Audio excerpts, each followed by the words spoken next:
Welcome, everyone, to the City of Phoenix Public Safety and Justice Subcommittee. We have Councilmember Williams, the Vice Mayor, and Councilman Garcia is going to be joining us in a few minutes. So I'd like to call this meeting to order. We have two calls to the public, so we can start with that. Yes, Chairman. Our first speaker is Dana Burns. Right, Dana. Hello. Good morning. Good morning. morning. Hello. Good morning. How are you all doing? We're doing really good. Thanks for asking. Wonderful. So my name is Dana Burns. I actually came in physical form prior to this COVID situation back in February of this year, right before COVID hit, speaking to you all about the crosswalks in South Phoenix. We've had a few pedestrian fatalities. Miss Tanya Kareem was killed December of last year, the 7th. We did a vigil this week for the family. And again, on tomorrow, we will be at Southern in Montezuma having a vigil for 15-year-old Keyshawn Eubanks, who lost his life. I am pleading with the city of Phoenix. I know about policies, procedures, I get you. But we need some crosswalks in our areas in South Phoenix. I do have an upcoming meeting with Councilman Garcia. I'm glad to know that he's a part of this. And I actually spoke with him back in March when COVID hit, and he was on board with us getting some safety there. He brought up the idea of even having fundraisers. We're about it. We're ready. I invite you, the city officials, to come out with us tomorrow, 4 p.m., Southern in Montezuma on the northeast corner. We're again honoring the life of baby Keyshawn Eubanks. His family will be there. Communities coming out. Phoenix PD. Oh, my God. So thankful for my brothers and sisters in blue. Thank you for the support, but we really are looking for our city officials, our mayor, our vice mayor, our councilmen, councilwomen to come out and be with us and get our crosswalks. We need it. We need to prevent any more injuries or fatalities and to intervene in what's going on in South Phoenix with respect to safety. Thank you so much for your time. I appreciate it. Matt, before you, I'd like just to do information to the public is that that sidewalk and crosswalk is on the list, and it should be coming pretty soon right there on Montezuma. So just to let people know that we've talked to the streets department and it's on the list already to be added to the crosswalks. Chairman, I had some trouble hearing your audio there. Would you mind repeating?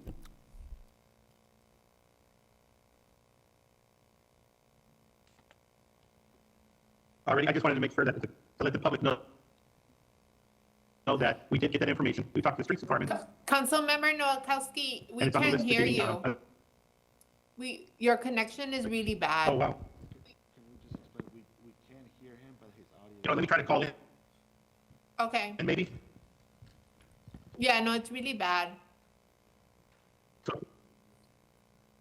okay, let me get let me try to get on the phone. Okay.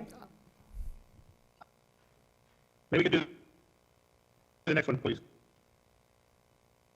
Our next speaker is Roy Dawson.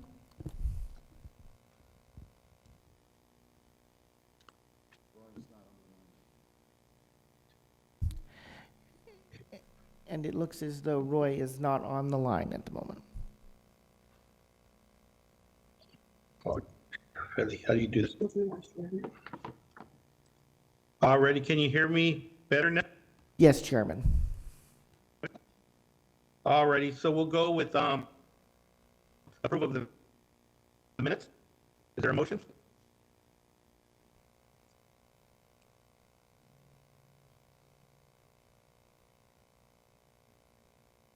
Do we have a motion to approve for the minutes?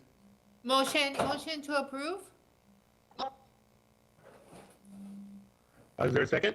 Second, but you're still coming in garbled. Ready? Oh, sorry, I'm trying to connect to my phone, so, while we're talking, I'm here playing with my phone. It's just like the first. So, we have a motion and a second. All those in favor say aye. Why? Aye. Just for the minutes? All those, opposed, say nay. Motion carries. I'm sorry, I'm trying to hook up to the phone right now. But I'd like to move item number 10, that we have, a consultant that has to get to the airport, and they would like, Council member, maybe you want to Move try the, to get item 10 to the front on of your us. phone first, because we can't understand what you're saying. all right. The chairman hold on was for just a second. inviting item 10, so if you're here for the fleet item, come to the table, please.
Matt, are we taking this item out of order? Is that what we're doing?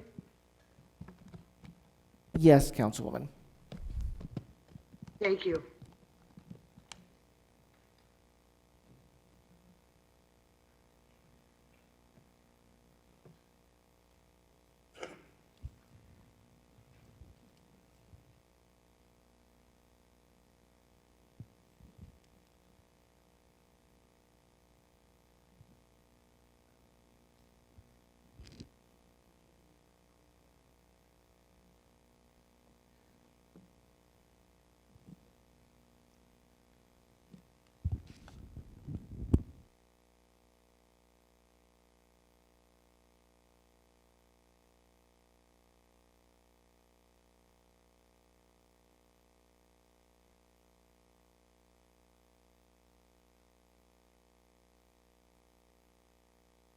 We're going to go ahead and begin the presentation on item 10, fleet.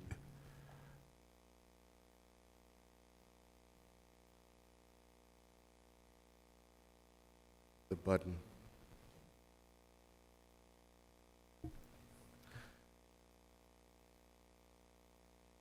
Good morning, Chairman Nowakowski and members of the Public Safety Subcommittee.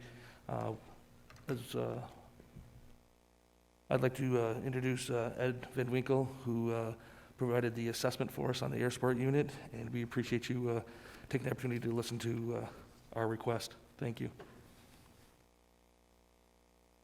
Well, good morning, council members, vice mayor. Thank you for the opportunity to make this presentation today. My name is Ed Van Winkle. The company I'm representing is Van Winkle Aviation. To give you a little bit of idea of my background, I'm a retired police captain with the Gainesville Police Department in Gainesville, Florida. Worked there for 20 years, worked in many different assignments which are pertinent to this assessment, not just aviation, but also uniform patrol, narcotics, criminal investigations, training, SWAT. After I retired, I have over 12 years' experience as a law enforcement aviation sales manager. I've sold nearly 150 aircraft to law enforcement agencies across the United States and the world. And as part of that, I've done a lot of unit assessments to help agencies and governments make a wise decision on what they should purchase and why. I'm also a current law enforcement pilot, and flight instructor with the Alachua County Sheriff's Office, which is North Central Florida. I'm very active in the aviation industry. In addition to that, I spent 10 years on the board of directors for the Airborne Public Safety Association. Back in earlier this year in February, I met with Lieutenant Opferbeck and many of the other Air Support Unit staff members in Anaheim, California, to start discussing the need for an assessment of their unit. In May, the City Council approved for me to start this assessment, and so we'll start going through what it is that I've worked on.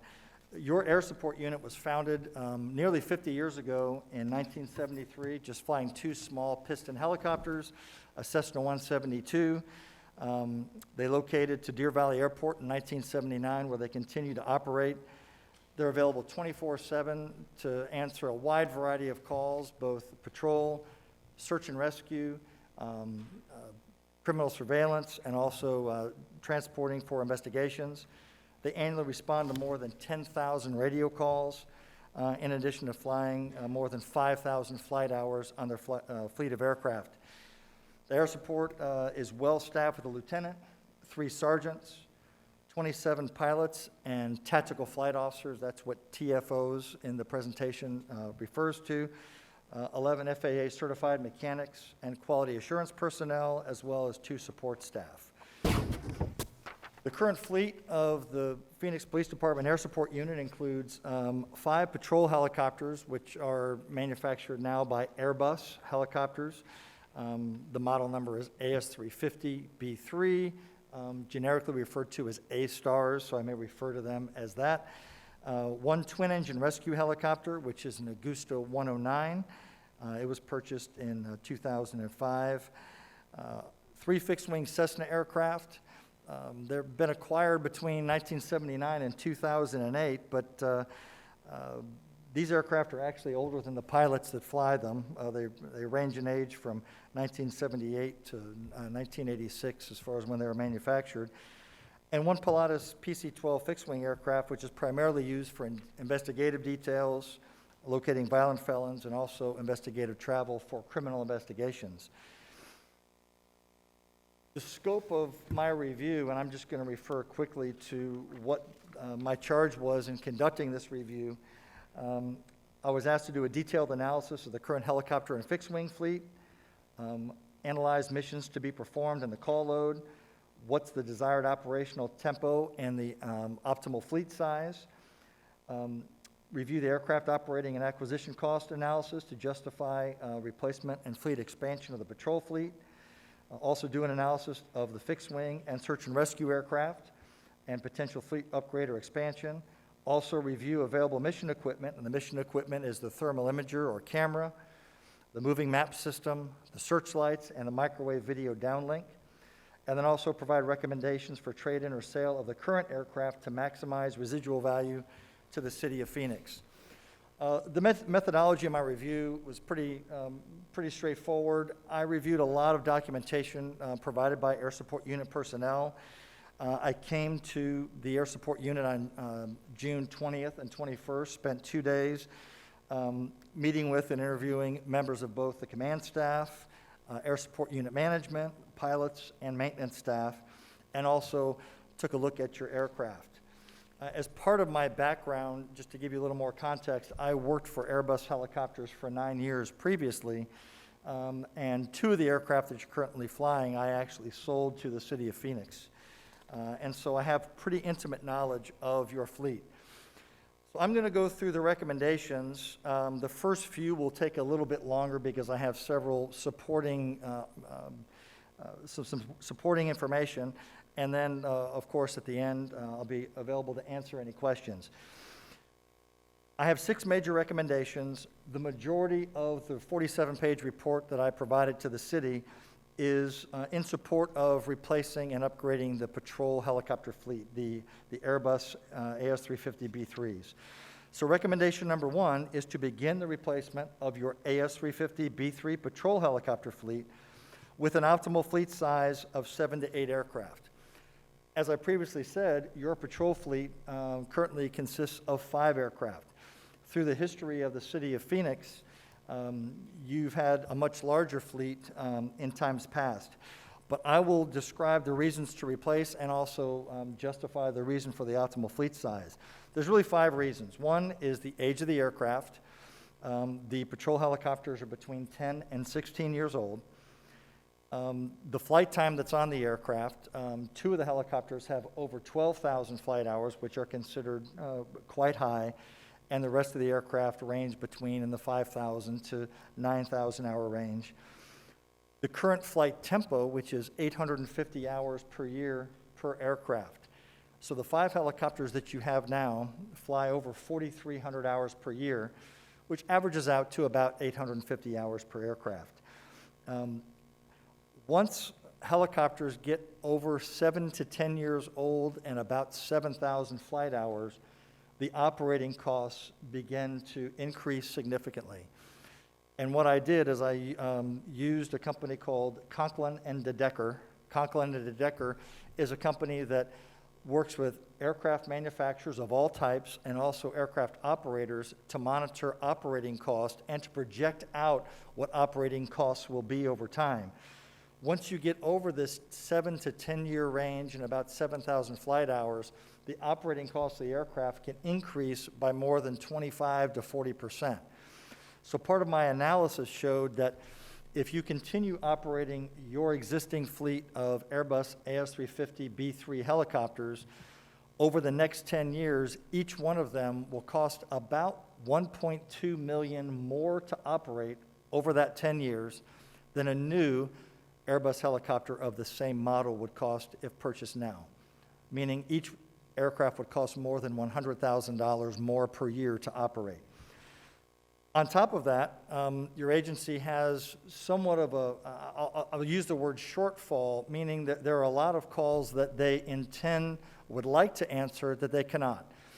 There are over 4,000 calls per year that go unanswered by the air support unit, either because they're what's called a UTA and unable to assist, meaning that there's currently a patrol aircraft up, but they're working a call and can't answer the call. Or there's about 3,000 what's called monitor requests, meaning at the time they're on the ground and either don't have a crew that can respond at that time. Additionally, there are several hundred call-outs per year for a variety of services. So over 4,000 calls a year turns into about 12 calls per day that go unanswered because the fleet is not scheduled to fly that much. So part of the justification for increasing to 7 to 8 aircraft versus 5 is in order to accommodate an additional 4.5 hours or so per day to fly additional flights per shift. Currently, the air support unit patrol fleet flies about 12 hours per day. What I'm recommending is 16.5 hours, which would add a few flights per day, 1 per shift of the 3 of the 4 shifts. But that also increases the flight tempo. So not wanting you to get back into the same situation that you're in, I'm recommending increasing the fleet size. Another factor in that is that you previously had 5 Airbus AS350B3 helicopters and 3 Augusta 119 patrol helicopters. At the time in 2015, when the city decided to sell those 3 aircraft, I actually got a call from one of your fiscal staff who said, "We're thinking of doing this. What should we do?" And at this time I worked at Airbus Helicopters. And I said, well, as soon as you sell 3 aircraft, the flight tempo of the remaining 5 aircraft is going to increase significantly. And that means you're going to hit engine overhauls more quickly and the costs are going to go up, which has resulted in the high flight times on several of the helicopters because the flight tempo has increased. So in summary, again, bullet number 1 is to replace the patrol fleet and increase the size to 7 to 8, which puts you closer to where you were 5 years ago.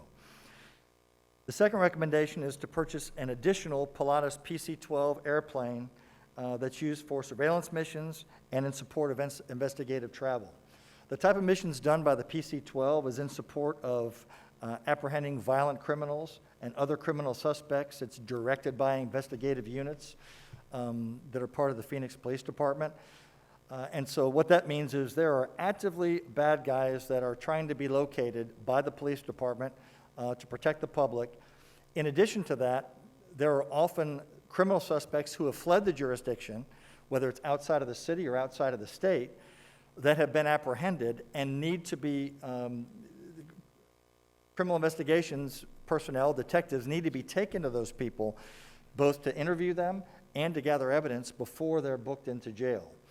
And so these are competing goals that one Pilatus PC-12 is not able to meet at this time. They fly about 400 hours per year, and of course, each one of these aircraft has scheduled maintenance. Currently, the PC-12 that the City of Phoenix has is in an inspection that's going to take 4 to 6 weeks, which means this capability does not exist for the city right now. The PC-12 is unavailable. And the piston airplanes are not equipped to do these types of missions. They don't have the capability for that, which will be a recommendation further down the page.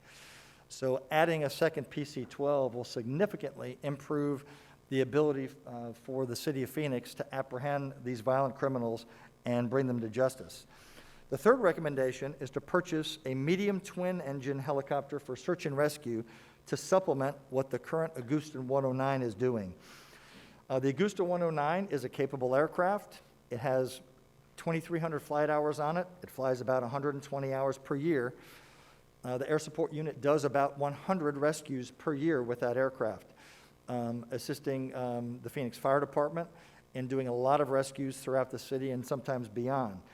That aircraft is only able to fly for about 1.3 hours, an hour and 20 minutes, and can carry 3 crew and rescue up to 2 people, depending upon the size of these people and, of course, the size of the crew. Because on all aircraft, it's a function of how much people, fuel, and stuff that you can put in the aircraft. What is recommended is that the city obtain a larger twin-engine helicopter, which is more used in throughout the United States and the world for these types of rescues, that has longer endurance, so 2.5 hours of flight time, with 4 crew and up to 4 passengers. And so not only can it be used for rescues and the rescue of more people, but it can also be used to move personnel through the city. It's very common to need to be able to move equipment, be able to move either police or fire personnel from place to place, canine units. There's a lot of things that could need to be moved in a critical incident, and your current aircraft really don't support that. The fourth recommendation is to sell the piston airplane fleet. You currently have 3 small airplanes. Sell those at auction because they're not viable surveillance aircraft. The Cessna 172 and 182 were purchased to do flight training with, and that is currently being outsourced by the city to a vendor, which is a much more effective way to do it. And the Cessna P210, it's a complex aircraft. It's pressurized. It has retractable gear. It was purchased as a transition aircraft to get the pilots ready to fly the Pilatus PC-12 before it was purchased. And it's really not viable for doing surveillance work with. And so recommendation 4 is to sell those at auction and use that to supplement some other purchases. Now, some considerations for how to purchase. A lot of governments have challenges in the best way to make purchases. My first recommendation is that your existing helicopter fleet should be traded in or sold to supplement the purchase of new aircraft. The average value of those machines is about $950,000 per aircraft. The way most agencies will make a purchase like this is they will trade in to whoever's selling them the aircraft, and so it shows as a credit on the purchase order. So the money doesn't go back to the general fund and get used for other things. It stays with the aviation project. And that's what I recommend. I think that rather than selling them at auction, which tends to bring less value, the city did not do well on the sale of their Augusta 119s. They got very low values, but your fleet is well maintained, and it should command a reasonable value, and that's part of this report. When it comes to the patrol helicopters, the AS-350B3s and the PC-12, new aircraft can be sole sourced. It's not necessary, in my opinion, for you to go to bid. I understand that there are complex purchasing rules at every agency, but your agency did detailed evaluations before purchasing these aircraft. Both the mechanics and the pilots are highly trained. You have the tooling for these aircraft, and because Phoenix is what's considered a both hot and high flight environment, meaning the density altitudes that exist in Phoenix, you need aircraft that have higher performance. Helicopters are not helicopters. They're not equal to each other. And your current fleet is the most capable of performing in these environments. And then I recommend you select a purchasing method that provides the greatest benefit to the city. Typically, the city of Phoenix and many other cities are what I call one-check writers. They'll write one check for the aircraft and buy it from the manufacturer, which is the most expensive way to purchase any aircraft because the manufacturers charge a lot of extra money for adding all the options. For instance, a new Airbus AS350-B3, which the new model is called the H125, it's substantially the same aircraft. The base aircraft is about $3.5 million, but completed with law enforcement equipment and extra options is $5.5 to $6 million. And so the best way to purchase that is to sole source the base airframe from the manufacturer, and then to go to an outside completion center or a third-party vendor to manage the installation of that equipment and also to support it after it's provided to the city of Phoenix. Because the equipment that you're putting on this aircraft is very highly technical, and what often happens with agencies who get a lot of new equipment is if something stops working, it turns into a finger-pointing exercise, but saying, well, oh, it's not the thermal imager, it's the moving map, or no, it's not a problem with that. And so you need a vendor who can support all of those things. So sole sourcing the aircraft and then doing a separate contract for the completion is what I recommend, and that's detailed in my report. Aircraft are often viewed as the most critical component of an aviation unit, but the truth is what's called the mission suite has become the focal point for tactical aviation operations. What that means is you have a helicopter or airplane in the air, they're very capable, but it's all the equipment you put on it that does all the work. Currently, the Phoenix Police Department Air Support Unit is not at industry standard with the equipment that is on their aircraft. So I'm making concurrent recommendations. One is to replace the fleet with new equipment on the aircraft that come in new, and also to start replacing the mission equipment that is on the newer aircraft in order to increase the capability of the tactical flight officers and the pilots in the air. Mission equipment means the thermal imager or camera, which are in high definition, the moving map systems. Currently, the moving map system that's in most of the helicopters is by a company called Metamap, which has been out of business for several years. You've not been able to update the operating system in those Metamaps since 2012. And so any new areas annexed into the city are not in the map. And to give context to what that means, the tactical flight officers, when they're flying, if they get a call that they're supposed to respond to, the new moving map systems can type in the address and point the camera at that location immediately. Whereas your old systems can't do that because some of them don't even have the address in the database. And they can also tell the pilot, fly at this heading because this is where this call is, because of course the city of Phoenix is very large geographically. Also new monitors, which are the displays to look at the high definition images coming off the thermal imager, searchlights, and microwave video downlink. So what is downlink? Downlink is transmitting the camera image down to the ground to be distributed to the operational personnel. Mission equipment is like computers. The technology evolves very rapidly. The equipment that's on most of your helicopters was on the previous fleet, which was in use prior to 15 or 16 years from now. So the equipment is, does it work? Yes, it does. Does it do a great job? It did 15 years ago. But it's time to upgrade that equipment, and which is a very strong recommendation of this report as well. The last bullet and my last recommendation is to develop a data management plan for the Phoenix Police Department. Well, what does that mean? There is a lot of video and data that comes into both the airplane and the helicopters. Currently, most of that data does not come to the ground, but a state-of-the-art system would transmit that video and the data down to the ground so that operational commanders and even city leaders might be able to see that live video of what's happening on a critical incident on their cell phones, on the computers in their cars, or on their desktop. It could be used in support of fire, on a rescue up in the mountains, where you can have personnel who can be coordinated both by the aircraft in the air. They can coordinate the ground personnel that are coming in, and they can see where they're supposed to go. This technology exists and is used all over the United States. And it has to be coordinated with your information technology personnel, but it does exist, and it will change the way that you do police work and rescues with your aircraft. So those are my recommendations. I'm sure there may be some questions, and I know that there's additional parts of this report to be provided, not by me. So I'm open for questions by council members or any staff.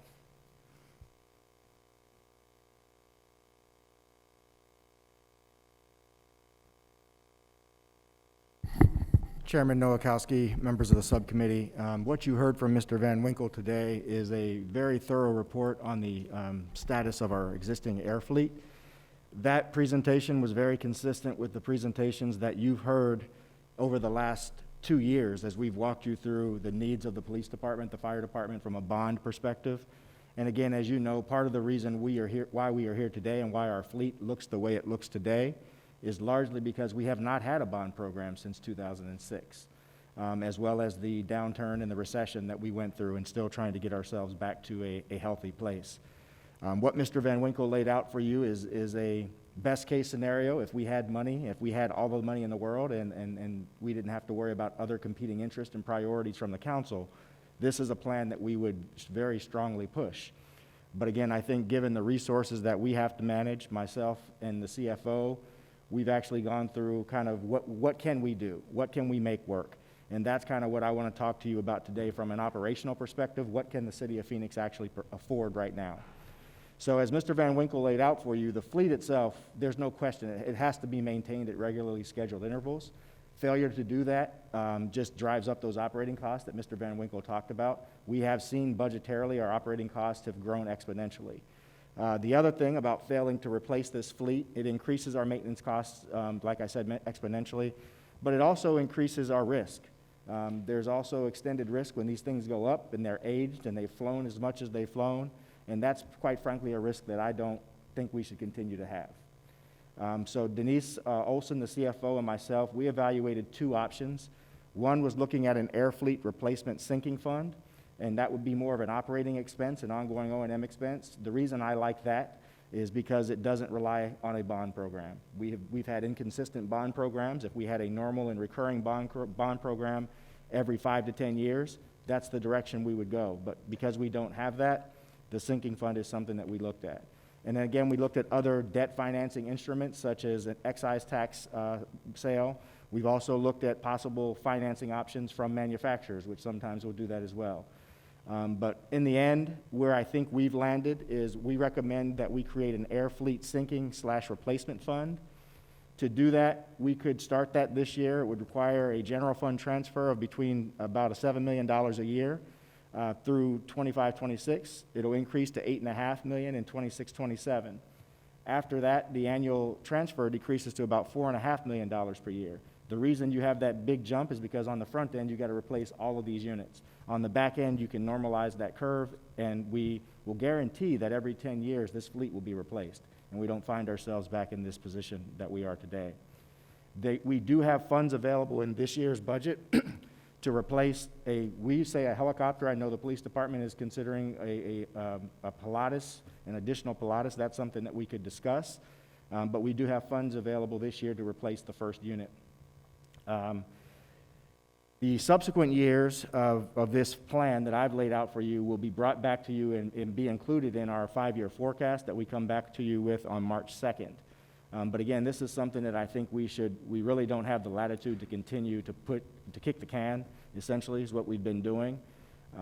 The risk is too great, and I think we've got to do something now, and if we don't replace this fleet, we'll essentially have to ground them at some point, as we've done some of the Cessnas. And with that, I'd be happy to answer any questions that you may have.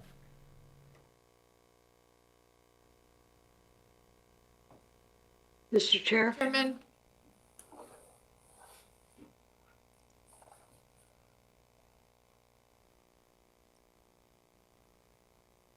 Chairman, are you there? Yes, Vice Mayor, can you hear me? Okay, yes, I could hear you now. Perfect. Okay, so I just had some questions and just a couple of comments. No, absolutely. Go ahead and ask them. Okay, perfect. Thank you. So I mean, what the advice that we are getting today is that for the city of Phoenix to replace our helicopter fleet with 7 to 8 of these Airbus helicopters. So what is you or your firm's relationship to Airbus? I have no relationship to Airbus. And in fact, my recommendation is based on how that aircraft has performed for the city of Phoenix. Certainly, the city of Phoenix could put out a bid and have everybody respond, and I think what you would find is that most of the aviation units in the United States, especially in this operating environment, and I mean this higher altitudes and higher temperatures, operate this model of aircraft. So the reason I'm recommending this particular model is because it has served the city well. I have no relationship with the city, with Airbus helicopters. And then my second question is for you, have you or your firm ever been paid to represent Airbus? No. Okay, and my comments are, first and foremost, I believe it's incredibly important to keep our public safety employees safe on the job. But I also believe that we need to be good stewards of taxpayer money and ensure we replace needed vehicles. We do it in the best way possible. While I have not seen the study conducted that came to this request, I am concerned that with the suggested price of $50 million, I would like to see more information on this proposal. Like I know that this came on and off the agenda for the last couple of months. I've never gotten a briefing. I asked my staff if they got a briefing in the last month before this came onto the agenda, and they said that they didn't. So I would like to see more information on this. I mean, it's a lot of money. Like, I know Jeff and I, have gone back and forth in terms of a lot of different things that we would like to see money from the general fund spent. And Jeff, that I appreciate you. I appreciate, the way you conduct our budget, and I think that's really great. And I do trust you. But I do think this is, given that the amount of money that this is, I do feel that it's a little strange that my staff or myself never got a briefing before I came into council. So thank you, Chairman. Vice Mayor Thank you. Guardado, I can address that a little bit. Prior to you coming on council, we had a series of work studies and very detailed council meetings with the individual council. We also had a bond committee, or an executive bond committee, financing committee, kind of look at what the city's needs were over the fall prior to COVID.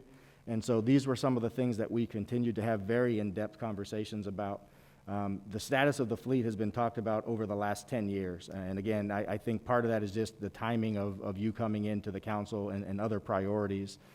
We did last have a conversation about this, I believe it was last year, early last year, prior to the beginning of last fiscal year. And those conversations were, again, to kind of hire Mr. Van Winkle, not him in person, but to hire a consultant to evaluate and vet the police department recommendations that went to the Public Safety Subcommittee at that point in time, as well as the council work study meeting that we had. And so his work is the result of that. And what he's recommending is expanding the fleet. I'm not necessarily recommending that we expand the fleet today, because to me, from our budget process, to expand our fleet would require a bond program, a new bond program to expand, or it require a supplemental request at budget time. What I'm focusing on right now are replacing the core fleet, the core units that they use pretty much every day. Those would be those 5 patrol helicopters, the twin-engine rescue helicopter, and the Pilatus PC-12. So again, we can get you as much information as you'd like. And again, I apologize for not having a briefing, but this definitely has been discussed with the council ad nauseum over the last 2 years. And I don't know if Mr. Dohoney wants to add anything to that.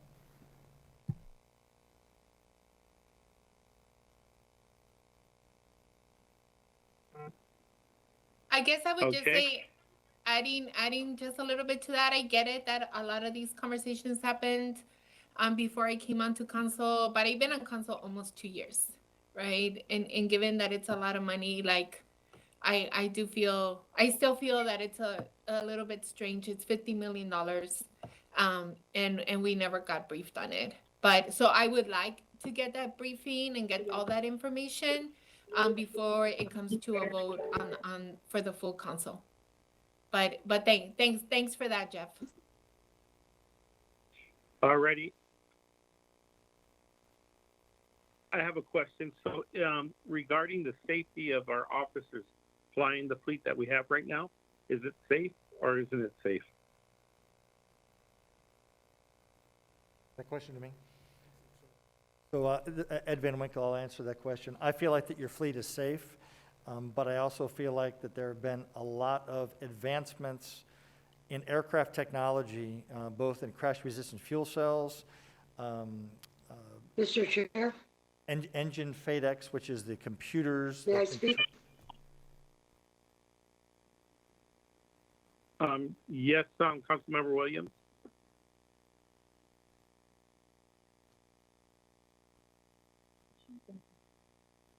Councilmember Williams.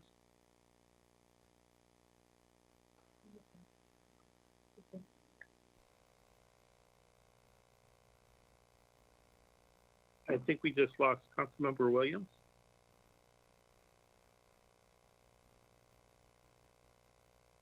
Chairman, I have another question, given the response that we just got. Absolutely, absolutely, Vice Mayor.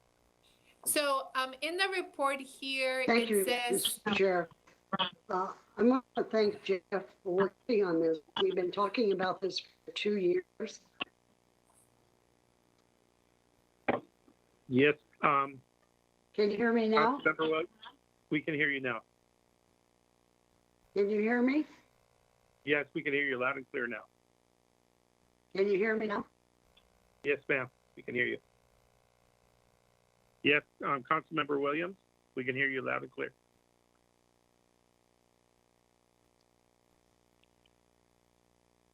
Zelda, are you there?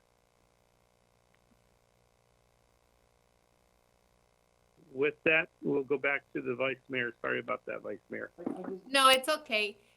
So given the answer of the question that the aircraft is still safe for our police officers, because obviously that is also a concern for me. I want to make sure that we keep them safe. Okay, On this report, it says, additionally, because of the age of the aircraft, the current fleet is utilizing old technology, which is less efficient, and in some situations can pose officer safety issues. So that's just controversial to to the response that the chairman just got, given what we are seeing on the report. So I would like some, just for someone to just tell us, are they safe now or are they not safe for our police officers, given what's written here in the response that the chairman just got? Well, I'll And you know finish- what I'd like to add to that also? I'm sorry, but I'd like to have maybe the pilots that drive the helicopters on a daily basis come and maybe answer that question also. Because I've been on a couple flights, and basically the maintenance on those helicopters are outrageous, and I think that we need to really look at the safety of those individuals flying it, and that basically if it's not safe, that we really need to look into replacing the older ones and maybe using the concept that Jeff just explained to us, maybe every year adding an extra helicopter. Chairman Mr. Nowakowski, Chair, Chairman Nowakowski, members of the subcommittee, one other thing I'd like to add that I think Mr. Van Winkle touched on but is getting lost in translation is the helicopters, I think he mentioned, are safe. But the thing that we're glossing over is the fact that we are paying an exorbitant amount of money on maintenance every single year. And that's money that, quite frankly, we're at a point now where we're probably throwing good money away at bad, because these helicopters really should be replaced at this point. But again, that is a call that you can make as the council. But I do honestly feel as though at this point in time, the maintenance that we're seeing on these helicopters, it's almost at a point where in a couple of years, the maintenance would have bought it's another helicopter. So that's just something to consider financially. Already, Chairman. Mr. Chair, I'm on the phone. Let me try Councilmember Williams one more time. Councilmember Williams? Thank you, Mr. Chair. I have regularly gone on the helicopter patrol with the officers, and I've had many conversations with Jeff on how desperate we are to replace that fleet. I think we are creating a lot of liability, not only for the officers, but what would happen if one came down? I don't think the risk is worth, without going forward with this current fleet. I think it's too important when you realize what the range of those helicopters are.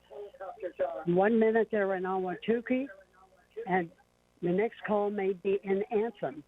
And if we had to replace what they do, I would estimate we'd need to add up to 1,000 additional police officers. That's how much work they do for us. They are essential. And when it comes to rescue, this community is very dependent upon those helicopters, as well as the fire department, the people that are in a perilous area. And I just think it's important that we start replacing these right away. I applaud Jeff for coming up with the idea of a sinking fund so that we can begin the process. When I was mayor, I led the process reviewing the police department and their capital needs. And I'm sorry that the vice mayor and probably Councilman Garcia have not been briefed, and I would like to have you do that right away because this is too important to this community. And you just don't go walk in like you buy a car and buy a helicopter. It takes a while to receive them after you place the order. I am just very, very supportive of moving forward and begin the process. And Jeff has come up with an affordable way we can do this, and I really applaud him, and I thank the person who reviewed our fleet and understands our needs. We are unique by not only our temperatures, but our location. And I know we work with other agencies that use this equipment to pursue criminals. And I think this is too important to ignore or to not act soon on this. I am very supportive of moving forward with Jeff's plan. Thank you. Thank you, Councilmember Williams. Vice Chairman? Mayor? Yes, no, I agree. I'm not in disagreement. It just, when I don't get a briefing, when, like I kind of like hear about it here and there, and then a little bit of the inconsistencies here, right? Like here, we were just told that, Airbus has never been represented by CNC Technologies, and on the website it's here, right? That they have been. And look, and I'm sure, as Jeff knows, Milton knows, everyone knows, I usually ask all these questions offline. And because I never got a briefing, like now I'm bringing it all up here, and I think everyone knows that I usually don't do that. I usually like to have my answers before we come to these meetings. So I think it's urgent. I think I don't know if Councilmember Garcia ever got a briefing, but we didn't. So I respect all the work that Councilwoman Delda Williams and our chairman have done on this. Like, I appreciate the work, and I want to respect that. But I do think that we have at least I have a lot of unanswered questions on it. Thank you, Chairman. Mr. Chairman, is it okay for me to respond to some of the questions that have been asked, because I didn't really have an opportunity to finish my thought earlier? Absolutely, Jeff. Okay, so the first question, going back to the Vice Mayor's point that she made, so I'm here as an independent consultant working for the City of Phoenix under my private company called Van Winkle Aviation. So that is what I am doing. The reason I was contracted by the city is because of what I've done in the airborne law enforcement aviation field for the last 12 years as a salesperson and a consultant, and then also going back to my police career. So I am not here representing Airbus, and I don't represent Airbus. I work with all the helicopter and airframe manufacturers on a weekly basis on many different projects. So I'm not advocating for a particular product. The point that I was making, trying to streamline the city's process, is that what you have right now serves the city well. The homework has already been done, both by the city and also by other operators who operate these aircraft in these environments. And so certainly going to RFP is something that the city could decide to do. It's never wrong to do that, but I think you'd be wasting a lot of time. And so that is the purpose of that recommendation, Vice Mayor, to explain that more thoroughly. The next question about safety, when it comes to aircraft, safety is always a concern. Is your fleet unsafe? It is not unsafe. You have very skilled pilots, you have excellent pieces of equipment, and you have qualified mechanics who are keeping them flying. However, the older they get and the more flight time they get on them, there's more unscheduled maintenance. That means things that break that you just can't control because of the age. You could fly these aircraft for 20 or 25 years, but also it would cost so much to do that it really would be cost prohibitive to keep your air support unit going. So I don't feel that you need to replace them because of the safety of these aircraft, but there are newer safety features on all new aircraft that do keep the flight crews safer in case there were to be an emergency, and specific to the mission equipment that's on the aircraft, meaning the thermal imagers and that equipment, that helps get your flight crews to officers more quickly on the ground and to more appropriately respond. So the safety is also for the officers and citizens on the ground who the air support unit is charged in supporting. So I hope I've cleared that up. I don't feel like my report is inconsistent, but the word safety can be used to mean different things, and so I don't want anyone to think that I'm saying that the city's fleet is unsafe, because it is not. Got it. No, I appreciate that. It's just that, when we looked at the report and then what was answered, and then when we went, down, looked at CNC and then saw that it seemed that you were still working for them, and then we saw Airbus on as one of the clients. That's the reason why all these questions then creeped up on me. It seems that, and look, and I get it. Like if you say I recommend this company, right? And you have good reasons to doing that. I don't want to disrespect that at all. That's not what I'm trying to do here. Like, I just wanted to, clear up, some of the questions and some of the thoughts that I was having. But thank you for that. Yes, ma'am. Thank you. Any other questions for my colleague? Mr. Chair? Yes, Councilmember Williams. I hear I have an echo. I don't know how to get rid of it, but I would like to have this go forward to the council and move approval of option 1 and ask staff to get in and totally brief the vice mayor so she has all of her questions answered by the time it gets to the council. Alrighty, so we have a motion from Councilmember Williams that she would like to move it to the full council with option A, and that not only the vice mayor but also Councilmember Garcia get briefed on it also, right? Is there a second on that? Chairman, what's option A? Can someone just explain that just real quick again? Jeff, could you actually go over that one more time for us, please? Sure. Vice Mayor, Chairman Nowakowski, members of the subcommittee, what my recommendation to you today is that we focus on the core fleet replacement, not an expansion. The expansion would have to come through a bond program. I'm focusing more on replacing our core units that Mr. Van Winkle kind of went over. Those would be our patrol helicopters, our Pilatus, and the twin engine rescue. So what I would like to do is to create a general fund sinking fund, starting with about $7 million a year. It will increase in the final year of the 10th year of about $8.5 million. And then after that, it goes down to about $4.5 million a year. And from that perspective, it enables us to replace our fleet every 10 years. Every unit will be replaced.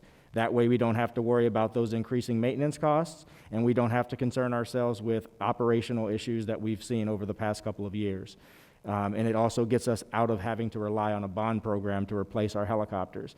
The other thing that we've learned during these last 2 years as we've talked to you is that the reliance on a bond program is part of what caused this issue, because we bought all those helicopters at the exact same time, and they all aged out pretty much at the same time. So we want to get away from doing that. Vice Mayor, any other questions? No, that was all.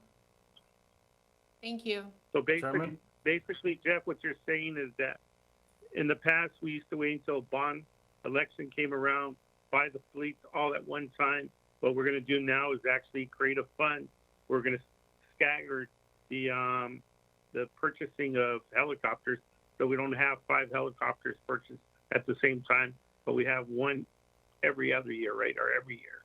And this way we have a fresh fleet for years to come. Is that correct? That's correct, Councilman. With that, I'll second that. Any questions on the motion or discussion? Councilmember Nowakowski? Yes, Councilmember Garcia? Yeah, Jeff, I mean, I think you came up with a plan, but you started off with, ideally, we would have another bond. Would setting up a plan like the one you're thinking about setting up then make us go away from a bond? Also, how far away would we be from potentially being able to do a bond? My concern with taking $7 million from the general fund next year is the uncertainty of COVID and not knowing what's going to happen next year, where our projections are going to be at. And so it's a difficult decision right now, not knowing what next year is going to look like, to just say, yes, we're going to take $7 million and put it in a fund or put it on the side. And so I guess my questions are around bond. We've had these conversations before. What's the possibility for that? And if we do this, are we setting ourselves up not to do a bond, or is that still in the equation in a future time? Chairman Nowakowski, Councilman Garcia, those are all excellent questions. I'll start with the first. A bond program is something that Denise and I have been looking at. We've been working on. Councilwoman Williams, when she was vice mayor, had us take a deeper dive, and we worked with an executive committee to look at the feasibility of a bond program. Having another bond program is really predicated upon the council's appetite for an increase in property tax. So to the extent that the council is either willing to increase property taxes, we could have a bond program because they are financed exclusively with the secondary property tax. If there is no desire to have an increase in the secondary property tax, then what we're looking at is waiting until probably 25, 26, when we start to have the expiration of a prior debt expire, and we could try to work to kind of keep the property tax rate constant. What I would argue and what I would say to you today, the decision about a bond program relative to this conversation is really, it doesn't really impact my recommendation, because again, I want to get out of a bond program for reliance on replacing our air fleet. I do think if we need to expand our fleet to the point that Mr. Van Winkle talked about, that's where the bond program could come in as it pertains to our air fleet. We should not be relying on the bond program to be our fleet replacement process. That's more of an annual operating expense, and it should be. And quite frankly, that's what got us to this point by having to wait like that. It's just not good financial management to do what we've been doing. And so I want to correct that. You guys know I like to kind of do things the right way. And so that's what this is all about from my perspective.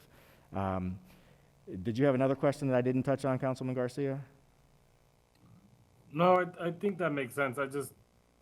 Oh, you did. I'm sorry. Clearing up if they're exclusive to each other, right? You did have one other thing that I wanted to touch on. So as far as whether or not we know whether or not we can afford this, as I mentioned, if this goes forward to council, ultimately what's going to end up happening is when I come to you in March, I believe it's March 2nd, we come back to you with our 5-year forecast, myself and the budget director, and we will be able to show you in that 5-year forecast where this item is, and show you whether or not we can afford it going out. If we can't, then we extend it. I mean, it's just that simple. The reality is, I would like to replace those core units, those 7 that we talked about, in the next 5 years. The reality, I'd like to replace them before that. So if we've got ample fund balance and resources to do that, I would like to accelerate that schedule even. So again, I think it's just going to be dependent upon what our resources are, but I am fairly confident that I think we can build this into our budget and manage it. Mr. Chairman? Yes. Mr. Chairman, Go ahead. members of the subcommittee, I'd like to add something to what Mr. Barton just indicated. So even if there is universal support for the sinking fund, which he has articulated this morning, there is a vast need for a bond program to address other needs across the government. We have multiple facilities that need to be replaced. We have other pieces of equipment that need to be replaced. And the bond program would be the vehicle by which to do that. So even if we're doing the sinking fund, it does not erase the need for a more comprehensive bond program. And I just wanted to make sure we make that clear this morning when we're talking about it. Thank you, Milton. Any other questions, Councilmember Garcia? That's all I have. Thank you. Alrighty. So with that, some concerns that I have is that we're not looking at the whole fleet, right? Jeff, we're just looking at the helicopters being replaced right now. Chairman Nowakowski, we're looking at the helicopters, all 6 of them, the Patrol and the Twin, plus the Pilatus PC-12. The expansion of up to 3 more helicopters and another Pilatus, that is not in discussion right now. Alrighty. So the motion on the table right now is going with that option A, taking it to the full council for a vote, and prior to taking it to the full council, that all council members, including the vice mayor and Councilman Garcia, get basically informed and updated on the plan. With that, any other questions? All right, all in favor, say aye. Aye. Aye. All right, all those opposed, say nay. So it seems like it passes to the full council for a vote, and thank you all. Now we'll go to consent items. So item number,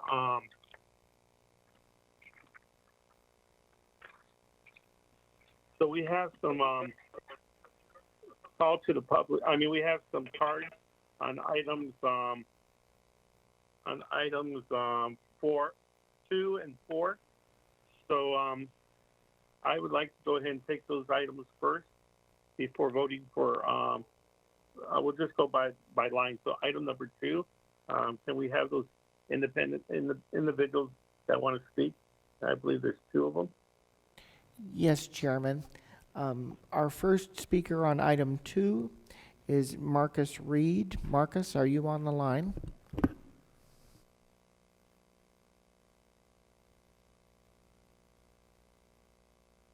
Yes, I'm on the line. Please proceed. But I don't. Can you hear me? Yes, we can. Hello. Okay. So I just want to make sure. Item 2. Which one is item 2? Is it the Police Athletic League or is it? I don't know. Item 2 is the agreement with the U.S. Department of Agriculture for police services. Oh yeah. Yeah. So my understanding of this program is, a program between the police and the Department of Agriculture to try to catch people that are not using SNAP benefits the right way. And what I wanted to, the point that I wanted to drive home today is what I would like to see is the Phoenix police to quit, running so much after poor people. And what I would like the city to do is start adopting policies and infrastructure that actually helps poor people out, So if we're running after people that already do it, that are getting SNAP benefits, they're getting SNAP benefits because they're poor. So that's kind of what I wanted to say, is just that I just don't want, our police working with the Department of Agriculture. So the Department of Agriculture, what they need to do is they need to change the SNAP program so that it benefits the people in our community, and not so much that we should have to police it. Thank you. And then our next speaker on item 2 is Will Knight. Mr. Knight, are you on the line? Yes, I am. Thank you very much, Chair Nowakowski, Vice Mayor, council members. My name is Will Knight. I'm a policy consultant and a criminal and civil litigator. Most importantly, I'm a directly impacted Latino immigrant speaking today on behalf of my directly impacted community. And I'm asking the council to deny this request because it's unnecessary and because it would demonstrate a complete disregard for the people's movement to defund police.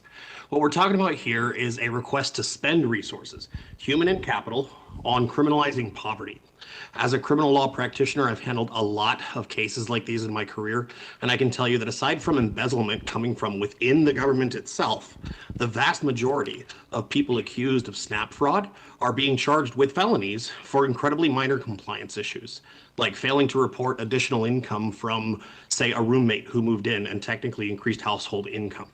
Spending federal resources earmarked for helping people struggling with hunger and poverty, rather than addressing why we have so much poverty, is a misappropriation that will only exacerbate the problem. And it's redundant because the Department of Economic Security is already doing this job with investigators far better equipped to prioritize real harm than the police department. Most importantly, for 3 full seasons, our community has protested both police brutality and our bloated police budget. Instead of addressing the public's concerns, we're here talking about increasing that budget. So this is not just an ask for a government subsidy, but the agenda item is very clear that the city itself will bear the cost for fringe benefits associated with overtime. That's an incredible request, particularly when you're about to hear from the police department in item 7 about how they're apparently overwhelmed and exhausted just dealing with the ongoing protests. If the police department has enough manpower to solicit an overtime subsidy and fringe benefit expenses to criminalize the poor during a pandemic, then they can't seriously be struggling to safeguard our First Amendment rights. The city should spend more time addressing police accountability, not compounding this problem by increasing spending on criminalizing poverty. And during a pandemic. Thank you. Thank you.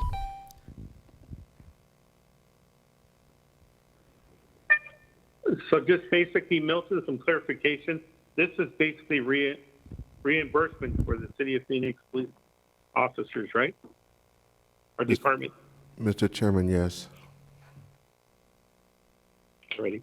Any other questions for my colleague?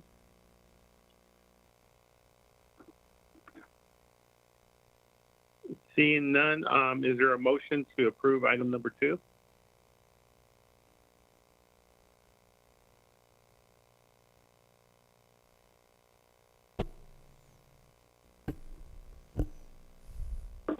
So moved. All right. So we have a motion. Is there a second? Second. I'm sorry, I'm not here. All right, so we Second. have a second. So we have a motion and a second. Any questions on the motion itself? Seeing none, all those in favor say aye. Aye. Aye. All those opposed? Say nay. The ayes have it. We'll go to item number 3. Basically, we have no cards on that one. So is there a motion to approve consent item number 3? Motion to approve item 3. Is there a second?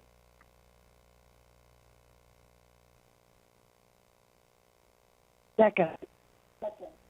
All righty, we have a motion and a second. All those in favor say aye. Aye. All Aye. those opposed say nay. The ayes have it. So we'll go to item number 4. We have one card from the public. Can we go ahead and listen to that individual, please? Yes, Chairman. That is Mr. Reed again. Mr. Reed, are you on the line? Yes, I'm here. I'm still here. as usual. Um, so one thing that I just wanted to point out is, the Phoenix Police Department has, talked about Powell, and how the program in itself is kind of interesting. But I wanted to point out the irony, because Powell teaches youth the importance of integrity, respect, discipline, self-esteem, leadership, teamwork, and other valuable life skills that breed success. Powell is a program that focuses on prevention, and I find it really ironic, I just wanted to point it out because it actually they're asking that we take $25,000 from them, which I think we should. We should take as much money from the police as possible, but it's to prevent crime. And pretty much what we're asking the city of Phoenix, and we've been asking the city of Phoenix to do, is to build programs like this. So instead of just having the police athletic league, we could have the firemen athletic league. We could also have the citizens athletic league. Because what these programs actually do is it builds an infrastructure to actually prevent people from crime, because it actually helps build people that have respect, discipline, self-esteem, learn leadership and teamwork. So pretty much what I'm saying is you guys should be spending less money on police helicopters and more monies on programs like Powell that actually prevent crime. I yield the rest of my time. All right, thank you. Seeing that there's no other individuals from the public, any comments from my colleagues? If none, is there a motion? Move approval. Second.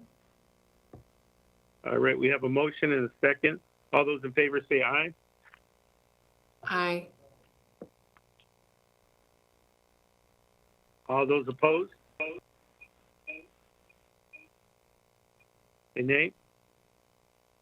The ayes have it. So we go to now item number 5.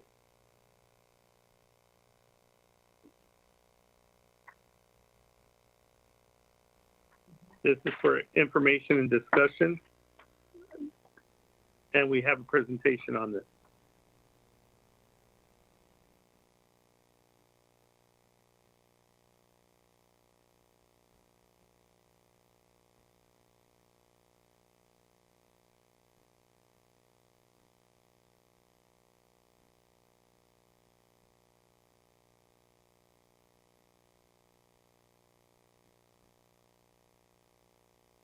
Chairman Nowakowski, members of the subcommittee, good morning. My name is Sean Patrick Conley. I'm Assistant Chief with the Phoenix Police Department. Sitting with me at the table today is Assistant Chief Mike Duran from the Fire Department, Commander Tina Gonzalez, who leads our Community Engagement Bureau, and Aubrey Gonzalez, our Community Police Liaison. Clicker, the name of the clicker.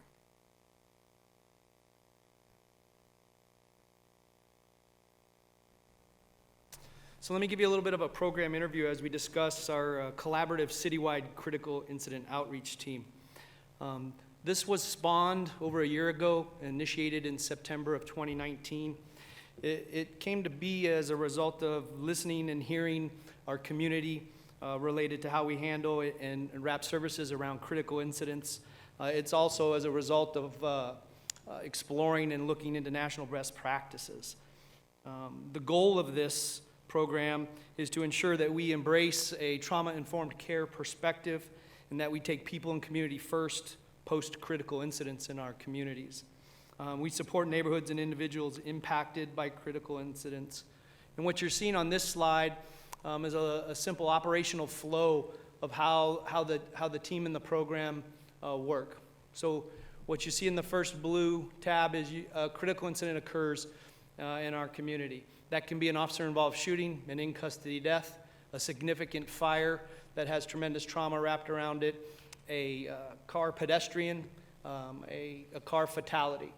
Then, in real time, fire crisis response units respond to the scene, evaluate, and start assessing the needs of the community and those impacted by the trauma. Within 24 to 48 hours, you then see our critical incident outreach team respond to and start canvassing neighborhoods, providing information, and wrapping services around those impacted. Simultaneously, Aubrey Gonzalez, our police community liaison, starts contacting family and coordinating connection to services. And then, as you're aware, within 14 days, we're producing critical incident briefing videos and preparing for public records release.